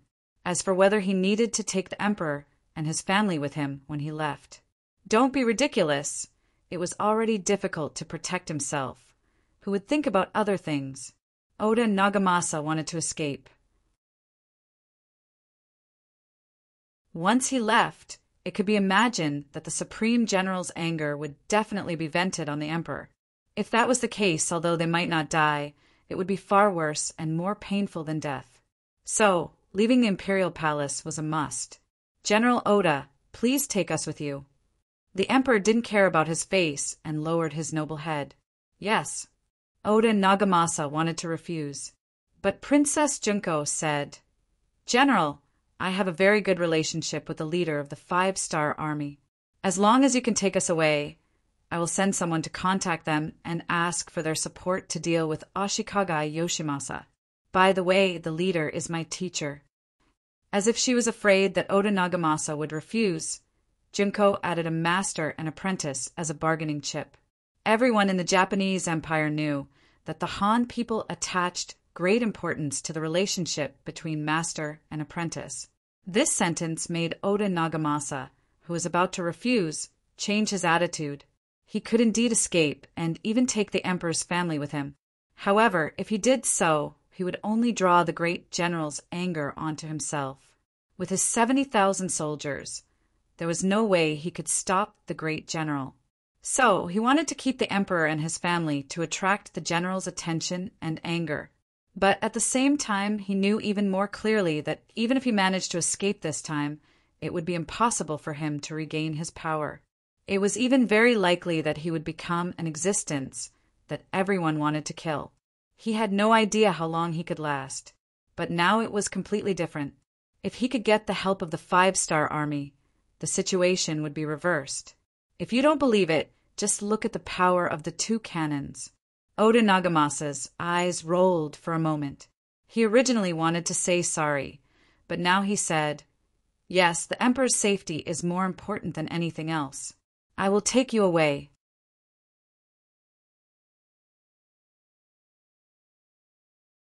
Chapter 1069. Later, when the great general's soldiers entered the palace, they had already disappeared. Only the 59 to 130 millimeters cannon that was still a little warm could be seen at the back of the palace. Take care of this thing. This is the evidence that the 5-star army wants to persecute this great general. I will go back and ask them for an explanation. Great General Ashikaga Yoshimasa's face flashed with anger. There were often ships of the 5-star army near the island. Usually they also exchanged business, so their relationship was quite good. But this time, they wanted to use other people's hands to take his life. This was something he couldn't tolerate. He decided to take advantage of this matter and blackmail the 5-star army. It was clear that the navy of the Japanese Empire also had some strength. Ashikaga Yoshimasa was obviously too arrogant. He thought that the 5-star army would be afraid of him. But he didn't know that at this moment, the 5-star army was mobilizing. The source of all the information came from the head of the security bureau in the Japanese Empire. He said that a civil war was imminent and that they should be prepared. Before the new year, Yang Qindong received the information that the internal relations of the Japanese Empire were tense, and some places had already had internal strife. Since then, he had been making all kinds of preparations. Yang Xie's powerful machine began to move. The soldiers, provisions, and people who wanted to migrate were all moving. Now that there was finally definite news, how could he let go of such an opportunity? Although Yang Qindong didn't know if the emperor's faction would kill the general the day before, in his opinion, no matter who won or lost, it would be beneficial to him. This was a move he was going to make. Ashikaga Yoshimasa took the emperor and some of his confidants and left Ping in Beijing. As he wished, Junko sent her trusted Kobayashi, who was her bodyguard when she was in the great Ming dynasty. She asked him to leave the army and get a ship to the nearby North Korea to report to the 5-star army for help. After doing this, she followed her imperial father, the empress, her younger brother, and other members of the imperial family to the south under the protection of Oda Nagamasa, and entered the Shanin Road's Onion area. Xiao Lin found a boat by the sea and came to North Korea. It was already more than 10 days later when he reported to Yang Qindong, holding the telegram from North Korea in his hand. He didn't look too surprised. However, the cannon did not kill Ashikaga Yoshimasa. This would make it more difficult for him to conquer the Japanese Empire. Fortunately, he had never thought that such a powerful figure would die so easily, so he had already made sufficient preparations. Yang Qindong put the telegram aside and gave the order to Beta Persei, who was following beside him, order Longwei to get ready to depart. We'll sail to Korea in 2 days. With horses, they were called Heike, and without horses, they were called Longwei. This was an extremely elite, well-equipped, and particularly combat-capable army. They were also the strongest protection around Yang Qindong. Often, wherever they appeared, it meant that Yang Qindong would also appear there. There were only 2 days to prepare, but for an elite army, the time was more than enough. The reason why Yang Qindong left 2 days to make arrangements was that he wanted to take a good look at his son and daughter. His son Yang Bo was still too young. Instead of looking at him, it was better to look at his mother, Huyen. He talked about his next itinerary and apologized. As the first madam and Yang Qindong's legal wife, Huyen was originally a kind and virtuous woman. Although she was very worried, She didn't blame him at all. Instead, she advised Yang Qindong to be careful. She also said that the next time he came back, Little Bo should be able to run all over the place. After leaving Hu Yan's palace, Yang Qindong went to see his daughter Lele. In contrast, she was much cuter. As soon as she saw Yang Qindong, she hugged his neck like a wombat and didn't want to come down. She kept calling him father. Yang Qindong also liked Lele very much. He even specially created a song for her. The king brought me to patrol the mountains, saying that she was his little princess. Logically speaking, with his current status, it was really degrading for him to touch and play with these songs. But when did he ever put these customs in his eyes? Just based on this matter, it attracted the envy of many people. The attitude of the servants in the palace towards Lele became more friendly and respectful. Yang Xie also had many similarities with other dynasties. For example, the people below were also very understanding. Whoever was favored would be more popular. Fortunately, Yang Qindong also treated the other madams very well. At least, he did his best to treat them equally. In addition, Hu Yan, as the legal wife of the princess consort, had no intention of suppressing any of her younger sisters. This allowed the palace to appear to be harmonious. Even if there were some disputes, no one would show it on the surface. Whether the backyard was stable or not was directly related to the situation on the front line. Seeing that the backyard was fine, 2 days later, Yang Qindong took the last 1,000 long way to leave on the transport ship and went straight to North Korea. At this time, the Japanese Empire had already started a war, especially in the Onion area. The army sent by the great general Ashikaga Yoshimasa had already fought with Oda Nagamasa's army. Ashikaga Yoshimasa's reason was dignified. He said that someone had kidnapped the royal family and he came to rescue them. Oda Nagamasa was also not incompetent. He held the emperor hostage and ordered his vassals. He said that someone wanted to rebel and he was protecting the emperor. He also asked others to do the same as him, to make their own efforts and contributions to protect the royal family and the emperor. Everyone said that they were right, and everyone said that they were righteous. The two groups of people fought together. The other forces of the Japanese Empire that received the news didn't intervene. If they rashly acted without seeing the result, it was very likely that they would become cannon fodder. No one who could become the leader of a force was a fool. When Yang Qindong arrived in North Korea nearly 20 days later, the situation in the Japanese Empire was already very critical. From the feedback of the intelligence department, it was obvious that the great general's side had the advantage. He had always been in charge of the military and political power of the whole country. Oda Nagamasa was just one of the vassals. Naturally, their strength was not equal. It seemed that he couldn't hold on any longer. The governor of North Korea province, Zhang Yi, had already done the logistics work for the army. Some of the people who came here first were also properly settled by him. When the 5-star army entered the territory of the Japanese Empire and stood firm, he would immediately send people to make sure that they occupied a place. This was to ensure that they didn't go back and forth and didn't cause extra trouble for the army. Yang Qindong praised Governor Zhang Ye's work. Then he called a group of military generals and pointed at Tsushima Island in the Japanese Empire's terrain on the sand table. He said, "This will be our primary target. Commander Su, I will give this task to your army.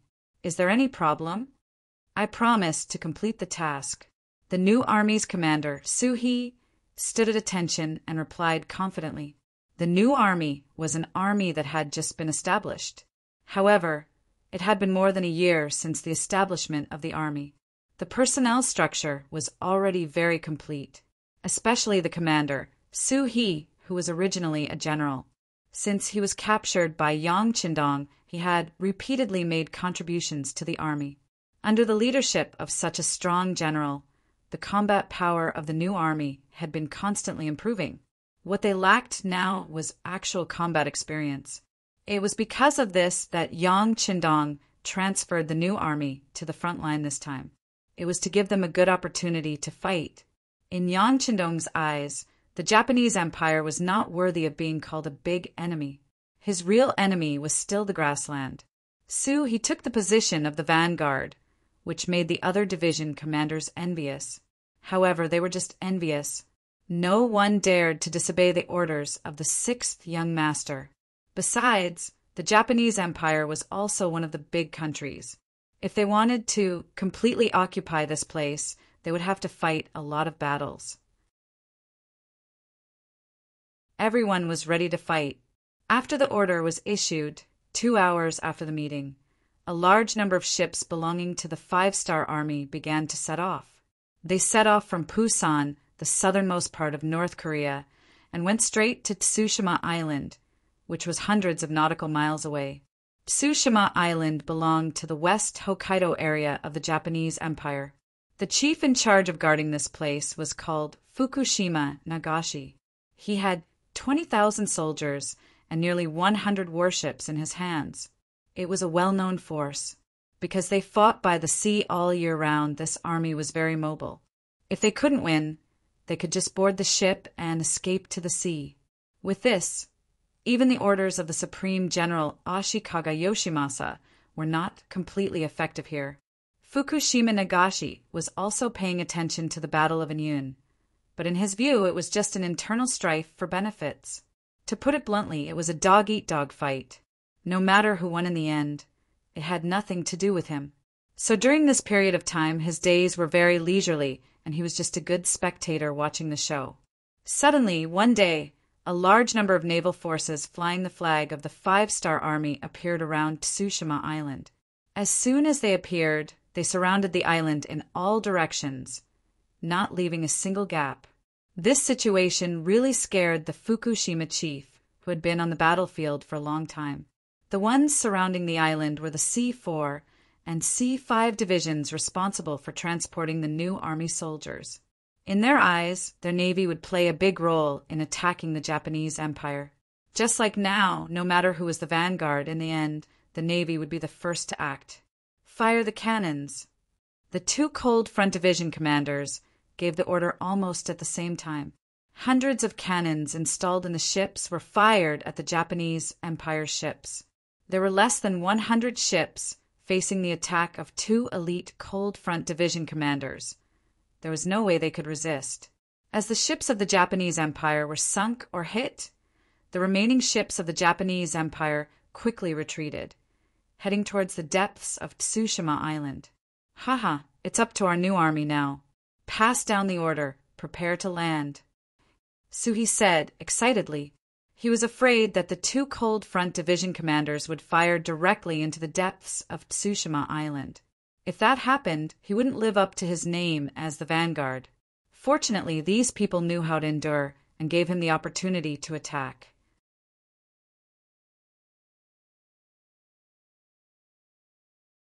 Chapter 1070. Speaking of which, why wouldn't the two commanders of the Cold Front Division want to take down Tsushima Island directly? They also have the strength to do so. However, if the cannons were to fire, they would inevitably kill more people of the Japanese Empire. It wasn't that they couldn't bear to do so. This could be seen from the attitude of the sixth young master towards this place. It seemed like the sixth young master had some resentment towards this place. The reason why they didn't fire the cannons was because they wanted to give the new army a chance to train their soldiers. At the same time, they could also save some cannons. After all, every cannons fired were worth a lot of money. So far, the production rate of cannons was still very low. Moreover, from time to time, substandard products would appear. Cannons had become a very precious item in the army. The soldiers of the new army couldn't wait any longer. As soon as the ship docked, they rushed towards the island like madmen. After losing the ship, Fukushima Nagamasa's combat strength had decreased by more than half. Quick! Release the smoke. Call for reinforcements. Fukushima Nagamasa, who was forced to retreat back to the island, heard from his subordinates that countless five-star troops had already begun to disembark and fight. Immediately, he was scared out of his wits and screamed in horror. calling for reinforcements was something he learned from Huaxia. At the time when there was no telecommunications, this method was still somewhat effective. At least, it notified others that there was a foreign invasion on Tsushima Island. However, it was a pity that the five-star army had been planning for a long time. How could they give them any time to breathe? He and his comrades didn't know how many times they had dreamt that they would appear in the Japanese Empire and start a massacre. Now, their dreams had finally come true. Yang Qindong's order was to show no mercy. Anyone who resisted would be killed without mercy. It's just a small island nation. How dare they overestimate themselves and spy on Huaxia? How dare they try to swallow an elephant? Now was the time to deal with them. There was no need to be soft-hearted or have any scruples. This was because he was giving them a taste of their own medicine. Moreover, he was paying them back 100 times. The new army entered Tsushima Island in a mighty manner. The 4 cavalry divisions mounted their horses and launched a fierce attack. In front of Fukushima Nagashi's army, which did not possess any firearms, not even the most primitive firearms, the appearance of more than 30,000 cavalrymen was like a tide of beasts, instantly drowning them. The frontmost Japanese army was forced to retreat, suffering heavy casualties. Cavalry had a natural advantage over infantrymen. They were both using cold weapons, but they were destined not to be opponents of the same level. There would only be one result in this clash. The cavalry would slaughter in all directions, and the infantry would be defeated like a mountain. It was the first time for many of the new army soldiers to go to the battlefield, but each of them had undergone at least half a year of hard training before coming here. They had long memorized the things that they should pay attention to. Right now, they were just performing at the level that they had been training for. Facing the Japanese army that had no fighting spirit and only knew how to continuously retreat, even if they were a little flustered, they quickly got used to it. After all, it was the easiest to fight a battle where the wind was blowing. This was the reason why Yang Qindong sent the new army for the first battle. In contrast, the new army had the least amount of combat experience among the 150,000 soldiers he brought with him. This was a chance for them to make up for their shortcomings. It was true that the new army was a new army, but their combat strength was not the weakest. They had been training for a long time, and each soldier carried the hope and future of their family. Compared to the Yishi, and Yishi, their fighting spirit was much stronger. After the victory of the first battle, the new army's morale was high. They lined up on the island and waited for Yang Qindong to inspect them. It was said that morale was built through fighting. The situation on the battlefield was one-sided. The new Third Army had only won a big victory, but it was as if they had been reborn. Many of the new soldiers had successfully accepted the baptism of the battlefield and completed the transformation from new soldiers to veterans. The opponent in this battle was only 20,000 people, and they were not well prepared. Victory is deserved. This was the first sentence that Commander Su, he said after seeing Yang Qindong. Yang Qindong nodded approvingly and said, "Very good. Since that's the case, I'll give you another chance to perform. Next, the new Third Army will cooperate with the other divisions to take down all the territories of the West Sea Road. Are you confident?" "Yes." Su, he just answered instinctively, but then he realized what Yang Qindong meant. He couldn't help but widen his eyes and said, "Don't we have to go to the Onion area first? Princess Junko and the Emperor of the Japanese Empire are there." The Onion area was in the Shanin area. From Tsushima Island, they needed to go north. The West Sea Road was in the east of Tsushima Island. This was a completely different direction. It was no wonder that Su-He was so surprised. "No need. Everything is going according to plan." Yang Qindong had no intention to explain. Or rather, he didn't want to explain anything at all. Only he knew the real reason. He wanted to take advantage of this internal strife to take over the entire Japanese empire. Not only that, he didn't want to take over the Japanese royal family. What a joke! He was going to rule this place in the future. If he left the royal family behind, wouldn't he be tying his hands and feet? Although he could keep the king like the other destroyed forces and countries, he didn't have such thoughts about one nation at all. He hoped that these people would die as soon as possible, so that it would be easier for him to carry out some of his work and plans in one nation. These were just selfish motives.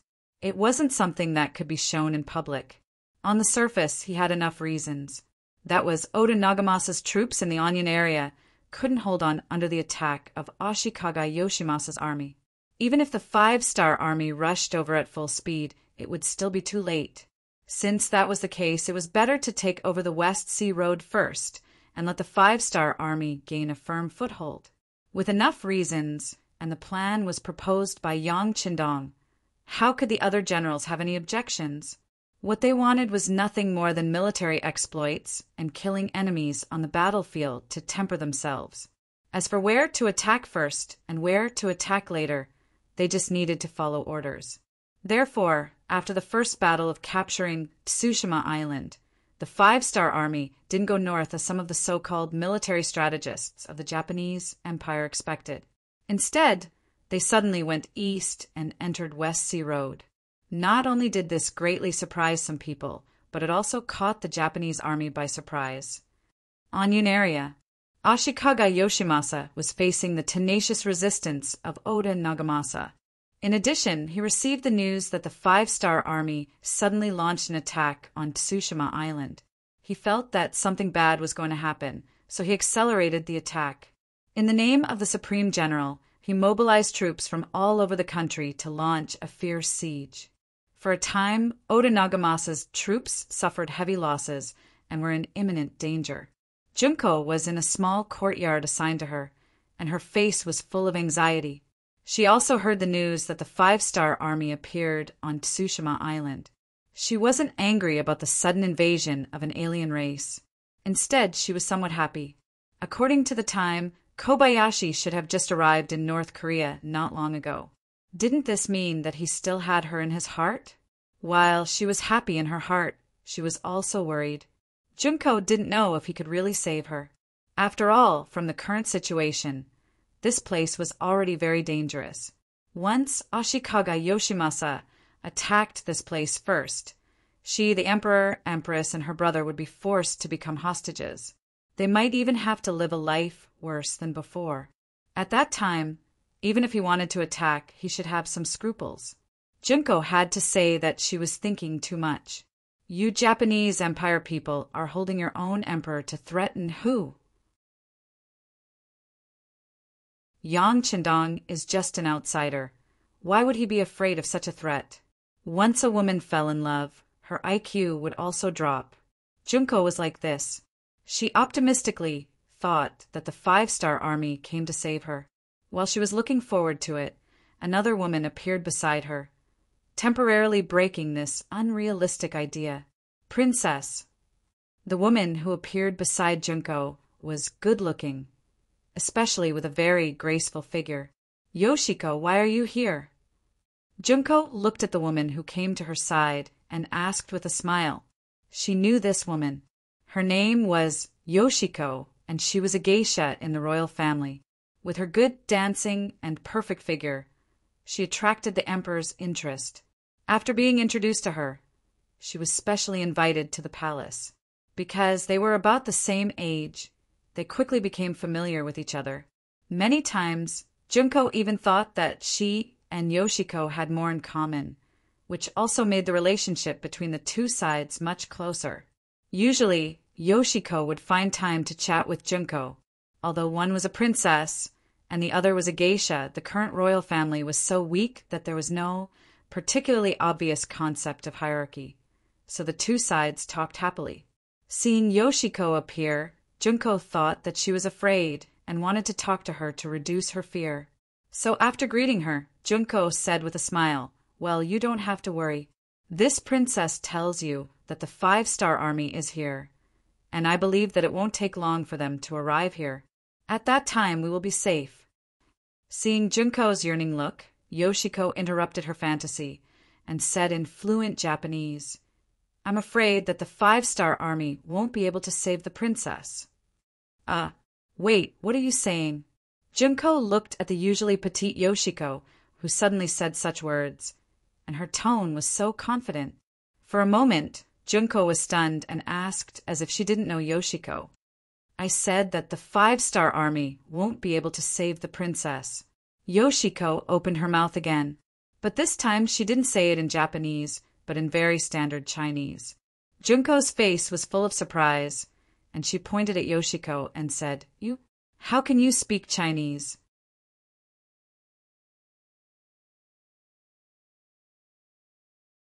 Chapter 1071. In the Japanese Empire, although it could be said that they were separated from the Han people, Qin Shi Huang sent Su Fu to bring 500 boys and girls to Japan, and that was how the Japanese Empire came to be. This saying was not only in the Ming dynasty, but also in the Japanese Empire. However, there were very few people in the Japanese Empire who could speak Chinese. After all, this was an island country, and without many opportunities to interact with the outside world, this foreign language was really not very useful. That was why Junko was so surprised. In fact, after she returned to the country, other than the captain of the guards, Kobayashi, this was the first person who spoke Chinese to her. Junko was still surprised, and Tomiko opened her mouth again. Because I am a Han person, I can naturally speak Chinese. Not only that, but I was also sent by the 6th young master to protect the princess. Oh, by the way, this is a token. I believe the princess will believe me when she sees it. Tomiko took out a portrait, and it was a portrait of Junko, and it was Junko wearing a Ming dynasty uniform. Judging from the clothes she was wearing, it should be the clothes and appearance she wore when she was studying in the Yang Family Academy. Looking at the portrait in her hand, it seemed as if she was thinking of the happy times she had in the Yang Family Academy. It was impossible for someone without that kind of experience to draw such a picture. Junko raised her head again. At this moment, she already believed that Tomiko was sent by him, but she was still a little curious about the purpose of Tomiko's appearance. You are not from the Japanese Empire, and you are not a geisha. What is your identity? The princess is right. I am not a geisha. That is just a way to hide my identity and make you accept me. My real identity is the intelligence director of the CIA stationed in the Japanese Empire. As for the name Tomiko, it sounds very nice. I like it very much. When it was time to show her cards, Tomiko said without hesitation. Revealing her identity was just the beginning, and it was just for the next plan. If she couldn't gain Junko's trust, it would be difficult to carry out the next many tasks. Tomiko's honesty won Junko's favor. More importantly, she knew that all the arrangements were made by Yang Qindong, which was enough to prove that he still cared about her, especially when she thought that Tomiko's appearance meant that she and her father would be safer. She said happily, "Since that's the case, are you here to save you?" Yes, the princess is right, but that's not entirely correct. I only want to save the princess, not all of you. Tomiko's expression returned to indifference, as if she had taken the lead from this moment on. Save me? It's just me. Yes. Tomiko nodded again. That won't do. If you want to save them, you have to save my father, mother, and brother as well. Junko said stubbornly. Impossible. Tomiko shook her head. With my ability, I can only escape with the princess. As for the emperor, empress, and Prince Chinren, they will be fine. No matter who has the advantage in the end, their safety should be guaranteed. At most, the environment will be a little bad. But as long as the princess can see the 6th young master and ask for his permission, it is only a matter of time before they are saved. Tomiko had her own mission, and now that she was surrounded by enemies, she didn't have the ability to save more people. She was able to take Junko away because she had done a lot of preparation before, so she had the confidence to do so. Junko, who originally wanted to continue to refuse, fell into deep thought. Of course, she knew that Tomiko's words were reasonable, but she still couldn't bear to let her leave her father, mother, and brother like this. Princess, as long as you stay by the sixth young master's side and urge him all the time, it will be possible for the 5-star army to complete the rescue mission. Otherwise, without help, who do you think will be so active? Tomiko thought of Yang Chendong's instructions before she left, so she followed his words. This sentence finally had an effect. Yang Chendong knew Junko well, and Tomiko's words also had an effect, so Junko nodded and agreed. Okay, I promise you, but I have to say goodbye to my father, mother, and brother. Okay, but please be quick. Gongzi still has more than 2 hours, and we will leave here at night. Tomiko agreed. This was something she had prepared for a long time. With her understanding of Junko, some things must be done. Junko went to see her father, who was also the 102nd emperor of the Japanese Empire, Emperor Hirohito of the Garden. After seeing her father, Junko didn't hide anything and told him that Yang Chendong sent people to save her. Father, you have suffered, but as long as you hold on for a while, I will definitely persuade him to send troops quickly and save you. Junko's words also frightened Emperor Hirohito. He didn't expect that he only stayed because he saw Tomiko's good dancing skills, and this coincidence was actually arranged by him in advance. He really didn't know what that person didn't know. Because of this, he also had a sense of fear. Once this kind of smart person had an idea about the Japanese Empire, would he allow him to continue to exist? He was already an obstacle on the other side's way. The best way to deal with an obstacle was to kick it aside or even eliminate it directly. Since this Bugnam of Gojoseon of the great Ming dynasty had calculated everything, how could he not see this step? If so, wouldn't he be in danger? Emperor Hirohito really wanted to tell this matter to his daughter, but he still held back. Since his daughter liked that man very much, then he would let her obtain her own happiness. There were some words that would only hurt feelings if spoken out loud. And most importantly, with his daughter as a link, even if the Japanese Empire was heavily damaged by the 5-star army in the future, as a father, he could more or less benefit from it. Thinking of this, for his own benefit, Emperor Hirohito said, Father can see that he likes you very much. Since that's the case, then be with him, and then use his power to promote the power of our emperor and benefit the people of the Japanese Empire. Her father agreed, and he was still so supportive of her. Junko's face was filled with joy. Yes, father, Junko promises you. When she said this, there was a trace of shyness on Junko's face, but she did not know that this was the last time she saw her father. Everything that happened after that was completely unexpected. When Yang Chendong received the news that the emperor of the harem was killed, he was also surprised. After all, Yang Chendong did not really want to kill this person, even if it was for Junko's sake. He just wanted to use this war to completely weaken the influence of the imperial family on the Japanese Empire. Unlike the leaders of other occupied countries and regions, they would quietly hide people and tell others that they were dead, so as to cut off some people's thoughts and let them live a peaceful life in private.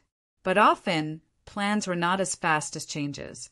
Back to the present, with her father's consent and blessing, Junko quietly left the compound with Tomiko when it was dark. Tomiko had already prepared for all of this. First, she got 2 sets of men's clothes, and with the help of some things, the 2 beauties quickly became 2 middle-aged Japanese empire men.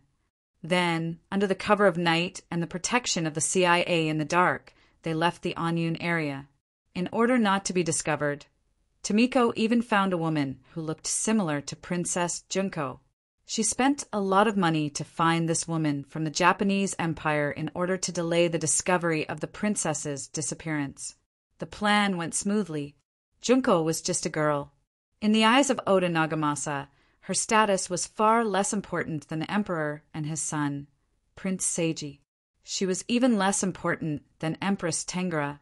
Junko, who was just a marginal figure, successfully left. Under the unified plan of Yang Chendong, the 5-star army didn't attack the Mountain Sun Path. Instead, they suddenly attacked the West Sea Path. The Chikaha area, Feiho area, Oyu area and Fengho area were successively attacked by the 150,000 five-star army in multiple ways.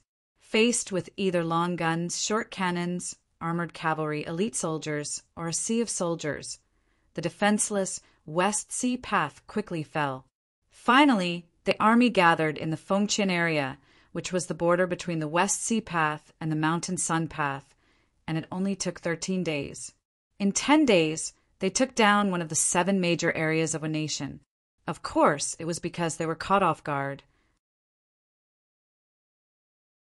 It was also because the West Sea Road was on the edge of the nation, so the defense force was weak. But it also proved the strength of the five-star army. After 13 days, the five-star army gathered again and prepared to attack the Mountain Sun Path and Nagato area from the Fengqian area. The various armies, divisions, and regiments quickly gathered. Behind them, the 500,000 Han people and other foreigners from the Korean province were already in place. They were occupying and digesting the entire West Sea Path. At the same time, some of the Japanese Empire citizens in the West Sea Path were also forced to board the five-star army's transport ships. They were going to leave this place and go to other provinces under the Yangtze's control. For them, many of them might not be able to return to this place for the rest of their lives. The five-star army obviously came prepared. However, the Japanese Empire's General Ashikaga Yoshimasa was an idiot. After 13 days under his fierce attack, Oda Nagamasa was finally defeated. He died, and some of his soldiers were killed. Most of them surrendered and became captives. This included the emperor, his empress, and his son, Prince Naruhito. The only regret was that Junko was missing. They only found a girl who looked like her, but it was only a girl who went missing. For the Japanese Empire, who valued boys over girls, it wasn't a big deal. You're tuning in to the Thunder Spear YouTube channel. Don't forget to subscribe and join us on this journey to catch the most captivating stories.